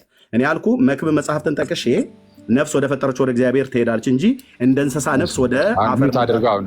አድምጥ። አንተ ጨርስ በል እንጂ ጨርስ በል። በየመካከሉ እኔ ሳወራ ጨረስክ። እዚሁ እያለክ ነው። እዚሁ አንተ ራሱ እየተጨረስክ ነው። መልስ እያልከኝ ራስህ ነው እያወራ ያለው። መክብብን እንደጠቀስኩ መጽሐፍ ቅዱስን ጠቅሰህ ነፍስ አኗኗሯ እንደምትጠፋ፣ ነፍስ ወደ አፈርነት እንደምትመለስ መረጃ አምጣ። ሚዩት አድርገው። እሺ አንዴ አምጣ መረጃ። ሚዩት አድርገው። ሚዩት አድርገው። እንግዲህ ለሚት ሚዩት ማድረግ አልችልም። ከታች አልችልም ማለት እኔ ያው ሚዩት አድርግልሃለሁ። በቃ ሚዩት አድርግልሃለሁ። ያው ነፍስ ሚዩት አድርገው እስኪ። ባይሆን የአንተ ነፍስ ነው የተጨነቀው። የምር ኤርሚ ነፍስ ይላል እንዲያሁንም እየዘጋ። እሺ ሚዩት አላረኩም ግን ይሁን። እሺ ልቀጥል። ኧረ አድርጌዋለሁ። በእውነት ለዚህ ትሮጋ ሎጎ ዋጋይ ምን ነው እንዴ? ሚዩት አድርገው ይሰማል። እስቲ አሁን እሺ የለም አሁንም አላረክም። ይሁን እሺ። እኔ ከውጭ ሌላ አለ። እንደዚህ ላድርግልህ። ኦኬ በዛኛው ችግር የለውም። በቃ አሁን ብቻ አንተ ብቻ አታወራ። እኔ እኮ ስለማያስችልህ ነው ሚዩት አድርገው ያልኩህ እንጂ አሁን አድርገዋል። ስለማያስችልህ ነው በቃ ትገባለህ ብዬ ስላሰብኩኝ ነው እንጂ ሚዩት ባታደርገውም ችግር አልነበረብኝም። አሁን ምንድነው ነፍስ አፈር ትሆናለች አትሆንም? እሺ በአስተምህሮ ደረጃ እንደነገርኳችሁ ነፍስ ዘላለማዊት ናት ብያለሁ፣ እንዳትረሱ። ነፍስ የመፈጠሪያ ጊዜ ቢኖራትም ግን መጨረሻ ግን አይኖራትም። ኃጢአት ተሰራም አልተሰራም ትቀጠላለች። ስለዛ ይህ በየትኛው የመጽሐፍ ቅዱስ ክፍል ማስረጃ የሚባለው ለአስተምህሮ። እንደነዚህ አይነት ነገሮች አስተምህሮ ተብሎ የተቀመጡ ሳይሆን ተአምራዊ ነገር ነው። በዛ ሰዓት ተአምር ተፈጠረ ነው እያለ ያለው። በነገራችን ላይ ጠቅላላ አድርጌ ይህንን ታሪኩን ግን እነግራችኋለሁ። ከታሪኩ አንጻር እንዴት እንየው ታሪኩን የሚለውንም ማለት ነው። ነፍስ አፈር ትሆናለች አትሆንም? ከአስተምህሮ አንጻር እየጠየቀኝ ከሆነ አትሆንም። ግን እግዚአብሔር ግን እንደዚህ አይነት ኤክሰፕሽናል የሆኑ ተአምራትን ሊፈጠር ይችላል ወይም ሊፈጽም ይችላል። ነፍስን አፈር ማድረግ ይችላል። ይሄ የእግዚአብሔርን አቅም የመጠየቅ ጉዳይ ነው። እግዚአብሔር ከፈቀደ የአክሊል ነፍስ አፈር አደርጋታለሁ ካለ እግዚአብሔር ይችላል።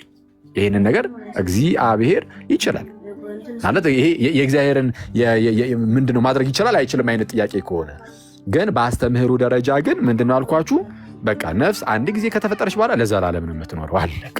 ስለዚህ መጽሐፍ ቅዱሳዊ ማስረጃ ተብሎ የሚጠየቀው ለአስተምህሮ ነው እንጂ ለእያንዳንዱ ለተአምራዊ ጉዳዮች ኤክሰፕሽናል ለሆኑ ጉዳዮች ሁሉ አይደለም። ልክ ለምሳሌ እንዴት መሰላችሁ? በምሳሌ ሳስረዳችሁ ለምሳሌ እሺ አንድ ህፃን ልጅ ክፍል ጠቅሳት ነገር አለማቸው አንዴ እያወራሁኝ መጽሐፍ ቅዱስ ክፍል ጠቅሳት የምታወራውን እስካሁን መጽሐፍ ቅዱስ አንድ አልጠቀስክም። የነፍስን ጉዳይ ላይ አፈር ትሆናለች ብለህ የምትለው እኔ አላደርግም አላልኩም። መጽሐፍ ቅዱስ ጠቅስ ስጠኝ። አድርገው መጽሐፍ ቅዱስ ጠቅስ ስጠኝ። የእግዚአብሔር አያውቅም እያልክ ነበር። ሪፍሌክሽን መጨረሻ ላይ ትሰጣለህ እኮ። እኔ አሁን እዚሁ ባለበት ላይ ሪፍሌክሽን አይደለም፣ አሁን ባለበት ላይ ጠቅስ ስጠኝ። አንተም ጓደኞችም ኤርሚያስ የእግዚአብሔር ቃል ያውቃል። የእግዚአብሔር ቃል አለማወቅ ታየ። እኔም መክብብ 3 አድመጠኝ። መክብብ 3 ምሳሌ መስጠት ወዳጄ በል። ወዳጄ አትበለኝ ትላለህ።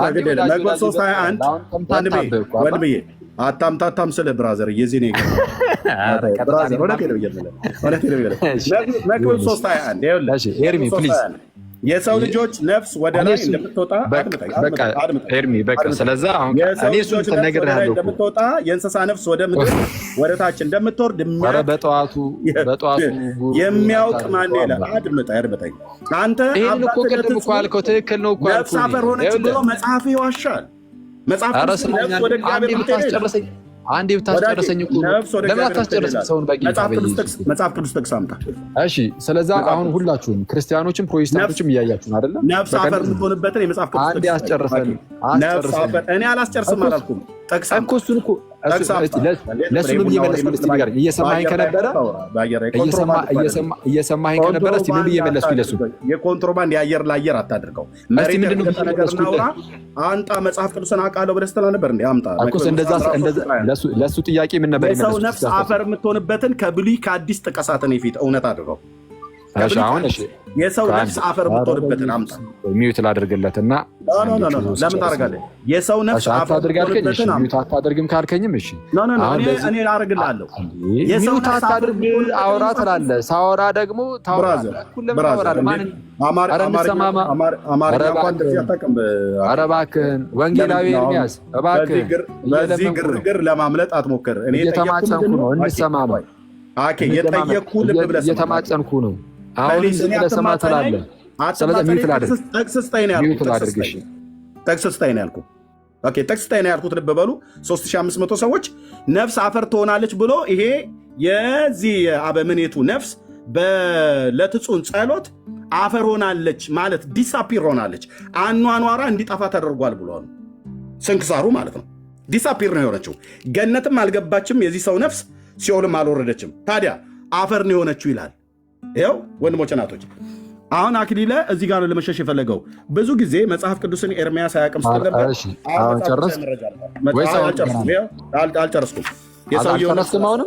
የሰውየውን ነፍስ ላሳይ። ስለዛ በቃ ፍሬንድ እንግዲህ ጥያቄ ገባ አልጨረስኩም እያለ የራሱን ሀሳብ ስለሆነ ይህቺ ነፍስ አድርገው ይህቺ ነፍስ እያያችሁ አይደል? እንድትታዘቡ ነው በነገራችን ላይ። ከዛ በኋላ እንደ ጆክ እንድታዩት ማለት ነው። ይሄንን ልጅ ይህቺ ነፍስ አፈር የሆነችበትን ከመጽሐፍ ቅዱስ መረጃ ይህቺ ነፍስ አፈር የሆነችበትን ከመጽሐፍ ቅዱስ መረጃ ስሙት ሁላችሁ። ሌላ አይደለም ጥያቄ። አድምጥ፣ አይዞህ፣ ግድ የለም። አሁን ሲጨርስ እኔ ዝም ነው የምለው። አድምጥ። ይህቺ ነፍስ አፈር መሆኗን ከመጽሐፍ ቅዱስ መረጃ አምጣ። ምክንያቱም ይህቺ ነፍስ አፈር ትሁን እንጂ ለስቃይ ለገሃነም ማለት ነው፣ ወይንም ደግሞ ለሕይወት ለመንግስተ ሰማያት አትሁን ብሎ አለ ይላል። ጌታ የጌታ ፍርድ ምንድን ነው? መንግስተ ሰማያትም አትግባ፣ ሲኦልም አትግባ። ታዲያ አፈር ትሁን ብሎ ፈረደ ጌታ። አሁን ይህንን ነፍስ አፈር የምትሆንበትን ከመጽሐፍ ቅዱስ ጥቅስ ስጠኝ። እናቱ ወልዳለች። አምጣ መረጃ። ነፍስ አፈር የሆነችበት የመጽሐፍ ቅዱስ። ሰው አጠቃላይ ስንት ነው? አንዴ ትራንስፈር ላድርግ። ጨረስክ? አይ ምንድን ነው ያወራሁት? አንተ ትራንስፈር እያልክ ነው። ምንም የተለየ ነገር እኮ አታወራም። ምንድን ነው ያወራሁት? ሲጨርስ እንግዲህ አሁንም እንትን በል ላወራ ስል ምንድን ነው ያወራሁት እያልክ ጨረስክ አትበለኝ። ምንድን ነው ያወራሁት ነው ያልኩህ። ምንድን ነው የጠየቅኩህ? ማይኩን አትዝጋው። ቆይ አንዴ ላወራ። ምንድን ነው የጠየቅኩህ ጥያቄ? ጀለስ ሊያብድ ነው። ሚካኤል አይደርስም። ኧረ እባክህን ምንድን ነው የጠየቅኩህ ነው ያልኩት። እሺ ልመልስ። ምንድን ነው የጠየቅኩህ? የምትመልሰው ምንድን ነው የጠየቅኩህ? እሺ ልንገርህ ምን እንደጠየቀኝ። እሺ አንዴ ጥያቄ ነው ሪማይንድ አድርገህ እስር ሰዎችም ካሉ አንዴ። እሺ እኔ እውነቱን ለመናገር ኦርደር አልቀበልም። እሺ ስገለጥ ነው። እሺ ምንድን ነው የጠየቀኝ? በአጭሩ የዚህን ሰው ነፍስ እንደው እንደዚህ አናወራ አጥፍቷታል ተብሏል። ምንድነው አፈር ሆናለች ተብሏል። መጽሐፍ ቅዱስ ደግሞ ኧረ ነፍስ ወደ ፈጠራት ትሄዳለች ነው የሚለው። ከመጽሐፍ ቅዱስ ጥቅስ አምጡ። እንዴት ነፍስ አፈር ሆነች? በቃ ነፍሱ አፈር ትሆናለች ብሎ ጌታ ገነትም እንዳትገባ የዘላለም ሕይወት ማለት ነው ነመሳት አፈርቱን ብሏል። እኔ አሁን ጥያቄ ነፍስ አፈር የምትሆንበትን የመጽሐፍ ቅዱስ ክፍል ስጠኝ። እግዚአብሔር ከቃሉ ውጭ አይሰራም። አሁንም አልጨረስክም? በል ጨርስ። እስኪጨርስ እዚህ ጋር ስራ ልስራ። ጨርሻለሁ። ግድ የለም ሚዩት አድርገህ። እሺ ካሁን በኋላ ዝም ብለህ የማይሆን ወሬ ስታወራ እኔ ሰራዬን ነው የምሰራው። በቃ አውርተናል። ሀሳቡ ላይ ታይዛል። እንግዲህ አሁንም እያወራህ ባትገባበት ይሻል ነበር። አምጣ መረጃ አምጣ። እዛም እየሰራ እዚህም እንደምሰራ ቃለው ግን ወንድማችን ጨረስ። ጨርሻለሁ። እስቲ ሚዩት አድርጎ እስቲ አስደምመኝ። ሳላረግ በቃ እኔ ዝም እላለሁ። አይ ሚዩት አድርጎ ሙሉ ሰው ነህ። መልስ አድርጎ ሚዩት አድርጎ አባ እንትን አያስችልህም። ልክ ማውራት ስጀምር ስለምገባ ግድ የለህም። አሁን ያቺን ፂምህን እየጎተትክ ቤት ዘግተህ እንደምታወራ መልስ ብራዘር፣ እንደላምጡት በለኝ። እሺ አይ የመጀመሪያ ሚዩት አድርጎ እስቲ እኮ መልስ። ግድ የለም እኔ ሚዩት ባላደርገው መልስ። ግድ የለም አልገባም። ሚዩት አላደርግም እያለ ነው እንግዲህ ማለት እንዴት እንደምንግባባ አላውቅም።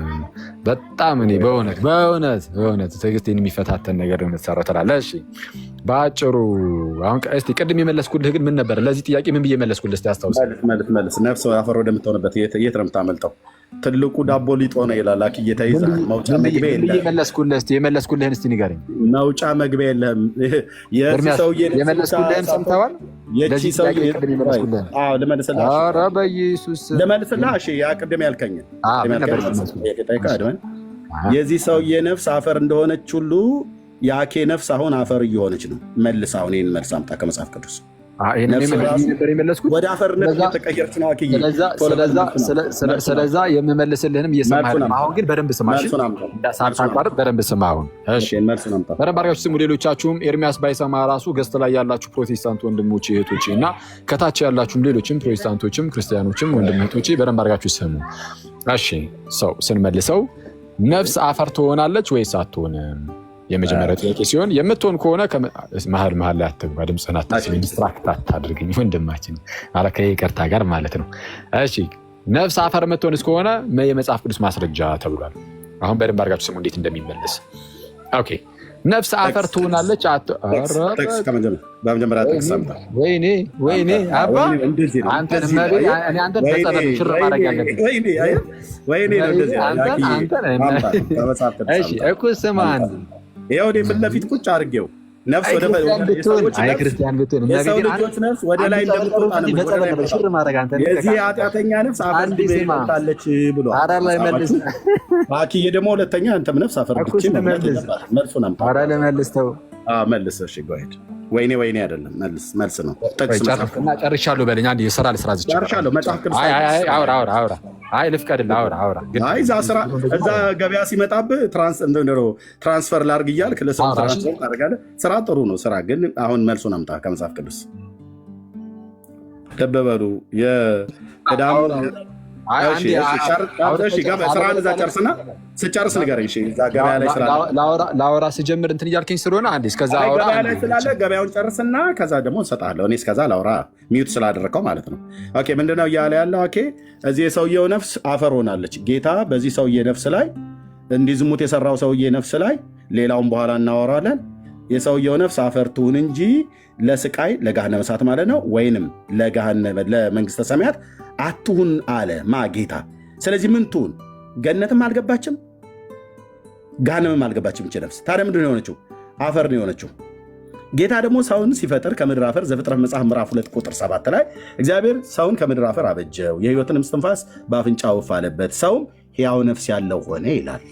ኦኬ ስለዚህ እስትንፋሱ በአፍንጫ ያለውን ሰው እግዚአብሔር የፈጠረው ነፍስ እግዚአብሔር ነው የሰጠው፣ ከጌታ ነው የተገኘችው። ስለዚህ ነፍስ ከእግዚአብሔር ስለተገኘች የሰው ልጆች ነፍስ ወደ ላይ እንደምትወጣ የእንስሳ ነፍስ ደግሞ ወደ ምድር እንደምትወርድ የሚያውቅ ማን ነው ይላል። አሁን እዚህ ጋር ወደ ምድር ወርዳ አፈር ሆነች ነው ብሎ የሚለው። እኔ ጥያቄ ነፍስ አፈር ትሆናለች ወይ? መጽሐፍ ቅዱስ መረጃ አምጣ እያልኩት ነው። አኬን ማለት ነው። የሞክር ደውል፣ ወደ ሊቃውንት የብሉይ ኪዳን መምህራን ወደ እነሱ ደውል፣ እርዱኝ በላቸው፣ እንደው ከተገኘ ማለት ነው። አሁን ማውራት ትችላለህ። አኬ ክፍት ነው ማይኩ፣ ማውራት ትችላለህ።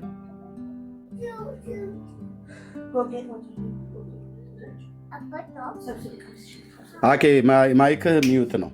ማነው ማይክ ወጣ?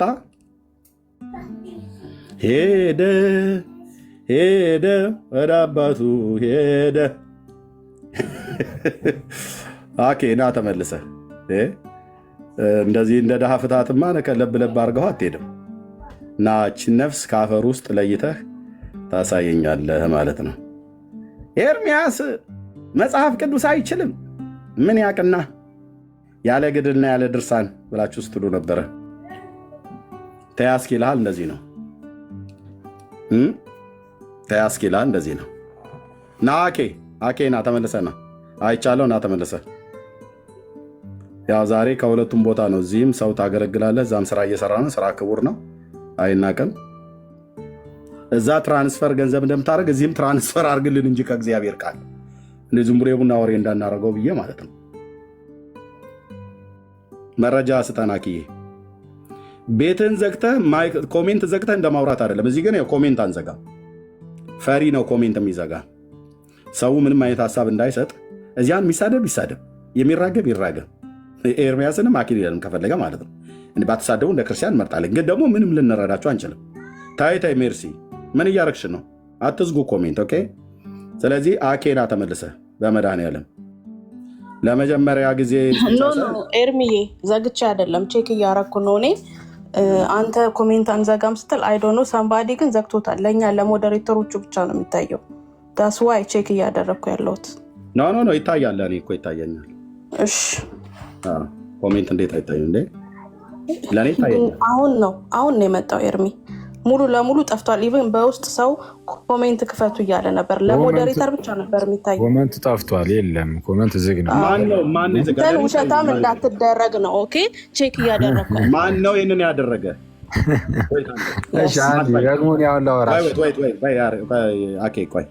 ማን ነው ይህንን ያደረገ? የኔ ሞዴሬተሮች ኮሜንት የዘጋችሁ ማን ይህንን ያደረገ? ኦርቶዶክስ ሞዴሬተሮች ካሉ አስነሳ። ኧረ እኔ እንደዛ ነገር የለም። እኔ ለኦርቶዶክስ አምኛቸውም አልሰጥም። ቤቴ ላይ ሪፖርት እየመጡ ስለሚያደርጉ አንዴ ቆይ ወንድሞቼ ላውራቸው። ማን ይህንን ያደረገ? እኔ ጋር ኮሜንት እስካሁን ድረስ ይታየኛል። እስካሁን ድረስ ያለማቋረጥ ኮሜንት ይታየኛል። አንድም ቦታ ላይ አልተቋረጠም። ቅድም ዳጊሻ ቲን ሲዘጋው መልሳችሁ ክፈቱ ብዬ ተከፍቷል። ሌላ ሲስተም ካለ አይዶ ነው ወይ ደግሞ ሪፖርት አድርገውት አቢዩዝ አድርገውት ካልሆነ በስተቀር አላውቅም። እኛ ኮሜንት መጻፍ ራሱ አንችልም ነበር። ኤርሚዬ እዚህ ገዝት ላይ ያለ ነው። እኔ እንደውም ማን ሚዩት አድርጎኝ ነው እያልኩ ነበረ። አሁን ሳየው እንግዲህ ግን አሁን ሰራ። ፀጉረ ልውጥ ብለን እንዳንል ማንም የለም። አኬንም እናውቀዋለን። እንግዲህ አኬ ሌላ ማነው አበምኔቱ ከአፈር ውስጥ ወጥተው ምናልባት ሪፖርት አድርገው እንዳይሆን። ለማንኛውም ወደ ጥቅሱ ሄድለት ኤርሚዬ። ጠቅሱን እሺ ችግር የለም። ያው ታግሰን ነው መቼ ስንትን የምንለው ያው ለህዝቡን ለማሳየት ስለምንፈልግ ምኑን ታሳየዋለህ? ጥቅሱን ያላሳየ ምኑን ታሳየዋለህ? አኪዬ ጥቅሱን አሁን ደግሞ ላወር እስቲ ኤርሚያስ። አሁን እኔ ስመልስ ግን ትሰማኛለህ? ከይቅርታ ጋር እንዴ በደንብ ቅድም የመለስኩትን ሰምተው ነበረ። እንግዲህ የለም ልስማው በኋላ እናገራለሁ። አሁን ቀጥል። ልስማው ኢማጂን አሁን ቅድም የመለስኩትንም አልሰማው ነበር። እሺ ስለዛ ሚዩት አድርገህ በደንብ አድርገህ ስማና ልክ መልሴን ሲጨርስ ደግሞ በመጀመሪያ ምን እንደምትሰጠኝ ኧረ እባክህን አንተ በምንመለስባለብኝ አንተ አትነግረኝም። በመጀመሪያ ምን እንደምትሰጠኝ እንዴት መመለስ እንዳለብኝ በመጀመሪያ እግዚአብሔርን ቃል መልስ ስጠኝ ማለት ትችላለህ። ጥቅሱን አምጣ። አንተ አገልጋይ አይደለህ? የእግዚአብሔርን ቃል አውቃለሁ ብለህ የመጽሐፍ ቅዱስ ክፍል ጥቅስ። ስለዚህ አሁንም እድል አትሰጠኝም ማለት ነው። እስካሁን ድረስ ላወራው የመጽሐፍ ቅዱስ ክፍል አልጠቀስከም። እኔ ጥቅስ ስለዛ ጥያቄዎችን ሁሉ መልሻለሁ። የመጨረሻው ጥያቄ ደግሞ እያስወራኸኝ አይደለም። ጥቅስ ስጠኝ። ያነሳኸውም የስንክሳር ክፍል ላይ የመጽሐፍ ቅዱስ ክፍል ጥቅስ ስጠኝ። አሁን ደግሞ ለተሳደብከው ቤተክርስቲያንን በሐሰት ለተሳደብከው ስድብ ደግሞ ሳገባበት በቃ እኔ እዚህን ሀል ካሳቢ እኮ በቂ ነው። ዝም እኮ ነው ነፍስ ወደ አፈር የምትመለስበትን እሱን እኮ መለስኩ። የአባትህ ነፍስ ወደ አፈር ተመልሳለች። ፕሮቴስታንቶች ራሱ አስወራው እያሉ ነው። እስቲ እነሱ አፈር እየሆነች መገድ ማንም ይበል እኔ ወዳጅ እስቲ ጸጥ በልና ስማ። እስቲ አሁን ያ ጠቅስ ከይገጥር መሀል ላይ እንደው ስለፈጠረ እንደው መሀል ላይ እንዳትገባ ከይቅርታ ጋር። ከአሁን በኋላ መሀል ላይ ከገባህ ምን አደርጋለሁ? ዝም ብለህ እንደዚሁ ፕሮቴስታንቶችን እያጨበረበርክ መኖርህ እንድትቀጥል ጥዬ ነው የምወጣው። እሺ ክርስቶስን ነው አጭበርባሪ መሆንህን እዚሁ ተይዛል ብራዘር። አንተም ሌላ የምታወራ አጭበርባሪ ሰው መሆንህን ያለ እግዚአብሔር ቃል ጥቅስ ዝም ብለህ እንደፈለግክ የምታወራ ሰው መሆንህ ተይዛል። ስለዛ በፕሮቴስታንቶች ላይ ቀልድባቸው። በቃ እንግዲህ እኔ ቅድም እኮ መልሻለሁ ለህዝቡ። አሁን እኮ ደግሞ ለአንተ እኮ ነው ህዝቡ እንዳበምንባቸው እዚህ ሚስኪን ፕሮቴስታንት ወንድም እህቶች ላይ በቃ አንተ ገድል እየጠቀስክ ምናምን ነገር ያው ሚስኩት እያደረክ የሌለ ነገር እየጠቀስክ ቀልድባቸው። እንግዲህ እኛ ጋር ደግሞ ኑና መጽሐፍ ጥቅስ ማምጣት አቅቶህ ዝም ብለህ እኩል አታውራ። በቃ መልካም ጊዜ ይሆንልህ። እግዚአብሔር ይድረስልህ። አይቻለሁ። በቃ ጌታ ከአንተ ጋር ይሁን። በነገር ሁሉ ይፈውስህ። እንዳትወርድ ትላለች ሜርሲ ወዳጃችን ኤርሚ ካልሰማ ምን አንድ ጊዜ እድል ስጠው በይ ውስጥ ወንድምሽ ከሰማ ከዛ በኋላ አወራለሁ። አንተ የእግዚአብሔር ቃል ማን ነው ኤርሚያስ? አንድ ይኸውልህ የምትሰማ ከሆነ ዝም በልና አሁን ቆይ እያልክ ለመጀመሪያ ጊዜ ሚዩት አደረኩ። አረ ቀልድን ቀጥላ ባኔ እኮ ሰዎች ሁሉ እንደ ቀልድ እንዲያዩ ተረትን ቀጥል። ቻው። እስካሁን ሚዩት እንዳደረግህ አትፈልግ። 2 ደቂቃ ናጨርስ አታመጣትም። ያንተንም ነፍስ እንደዚህ ከአፈር ውስጥ ቀላቀልኳት ማለት ነው። ምክንያቱስ አባትህ ብቻ ሳይሆን ነፍሱ አፈር የሆነው ያኬም ነፍስ አፈር ሆነ። ለምን? መጽሐፍ ቅዱስ መረጃ ስለሌለው። ይሄ መጽሐፍ እንደ ትልቅነቱ ይዋሻል፣ መጽሐፍቶቻቸው በሙሉ ኦኬ። በዚህ ሐሳብ ላይ 3ቱን ጥያቄ አንዱንም የመጽሐፍ ቅዱስ ጥቅስ ጠቅሶ አልመለሰም። እግዚአብሔር ሰውን ሲምር እንደ ሰው እያየ ነው፣ እንደ ሰው ጠባይ፣ እንደ ሰው ፊት እያየ ነው የሚምረው። ኦኬ። የጻድቅ ሰው ጸሎት በሥራው ኃይል ታደርጋለች ብሎ ያዕቆብን ይጠቅሳሉ። የአባለትጹን ጸሎት ለዚህ ኃጢአተኛ ሰው አልደረሰለትም። ስለዚህ ጻድቃን ኃጢአተኞች አይማልዱ ማለት ጻድቃን ለኃጥአን ይማልዳሉ ብሎ የሚለው የኦርቶዶክስ ትምህርት አኬ አፈርደች ያስግጦታል። መልስ በማሳጣት መልስ በማጣት ኦኬ። 3ኛ ነፍስ ወደ ነፍሱ አፈርቱን ብሎ ጌታ የዚህ ሰውዬ ነፍስ ገነትም እንዳትገባ ሲኦልም እንዳትገባ አድርጓታል። ስለዚህ ሰውየው ምንድነው የሆነው? የሰውየው ነፍስ አፈር ነው የሆነው። መጽሐፍ ቅዱስ ደግሞ የሰው ነፍስ የሰዎች ልጆች ነፍስ ወደ ላይ እንደምትወጣ ወደ እግዚአብሔር ማለት ነው። ነፍስ ወደ ፈጠረችው ወደ እግዚአብሔር ይወጣል ይላል በመክብብ መጽሐፍት ላይ በምዕራፍ 12 ማለት ነው። ስለዚህ አኬ ማለት የእግዚአብሔርን ቃል የማያውቅ ገድል ድርሳናት ላይ ሞክራለሁ ብሎ 3 ጥያቄ ጠይቄው አንዱንም እንዳልመለሰ ሊመልስም እንዳልቻለ መጽሐፍ ቅዱስ ጥቅስ አይጠቅስም፣ ውሸት ይዋሻል። ኦኬ። እኔ ግን ከመክብብ መጽሐፍ ምዕራፍ 3 ቁጥር 21 ላይ ጠቅሼ ያሳየሁት የሰው ነፍስ ወደ አፈርነት ትለወጣለች። እግዚአብሔር አኗኗሩ እንዲጠፋ አድርጎታል ማለት ዲሳፒር ነው የሆነው። የሰውየው ነፍስ ገነትም ሲኦልም አልገባም። this is orthodox። ስለዚህ የዚህ አበምኔት ነፍስ ብቻ ሳትሆን ያኬም ነፍስ ዛሬ አፈር ሆናለች። ምን በማጣት?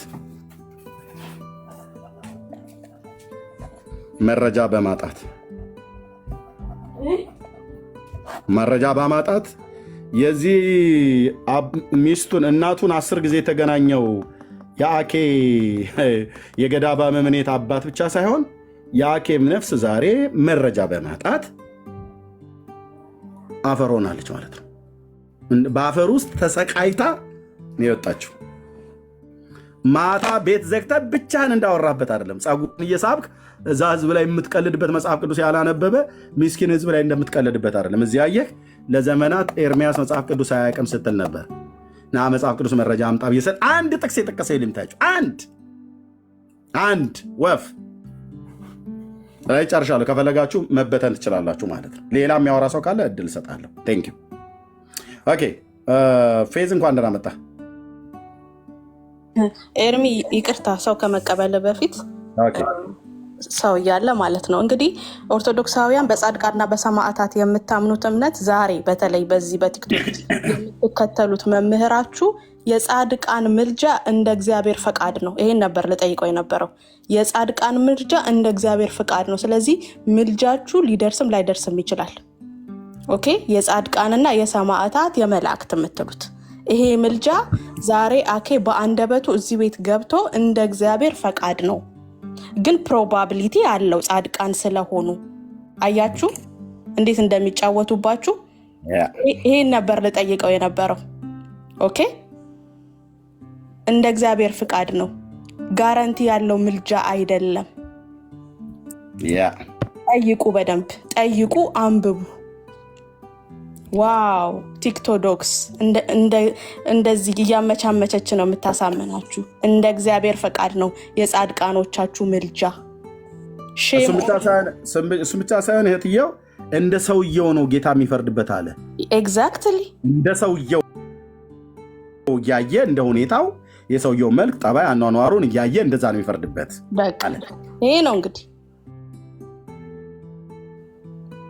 ሪካርድ ማድረጌዋለሁ።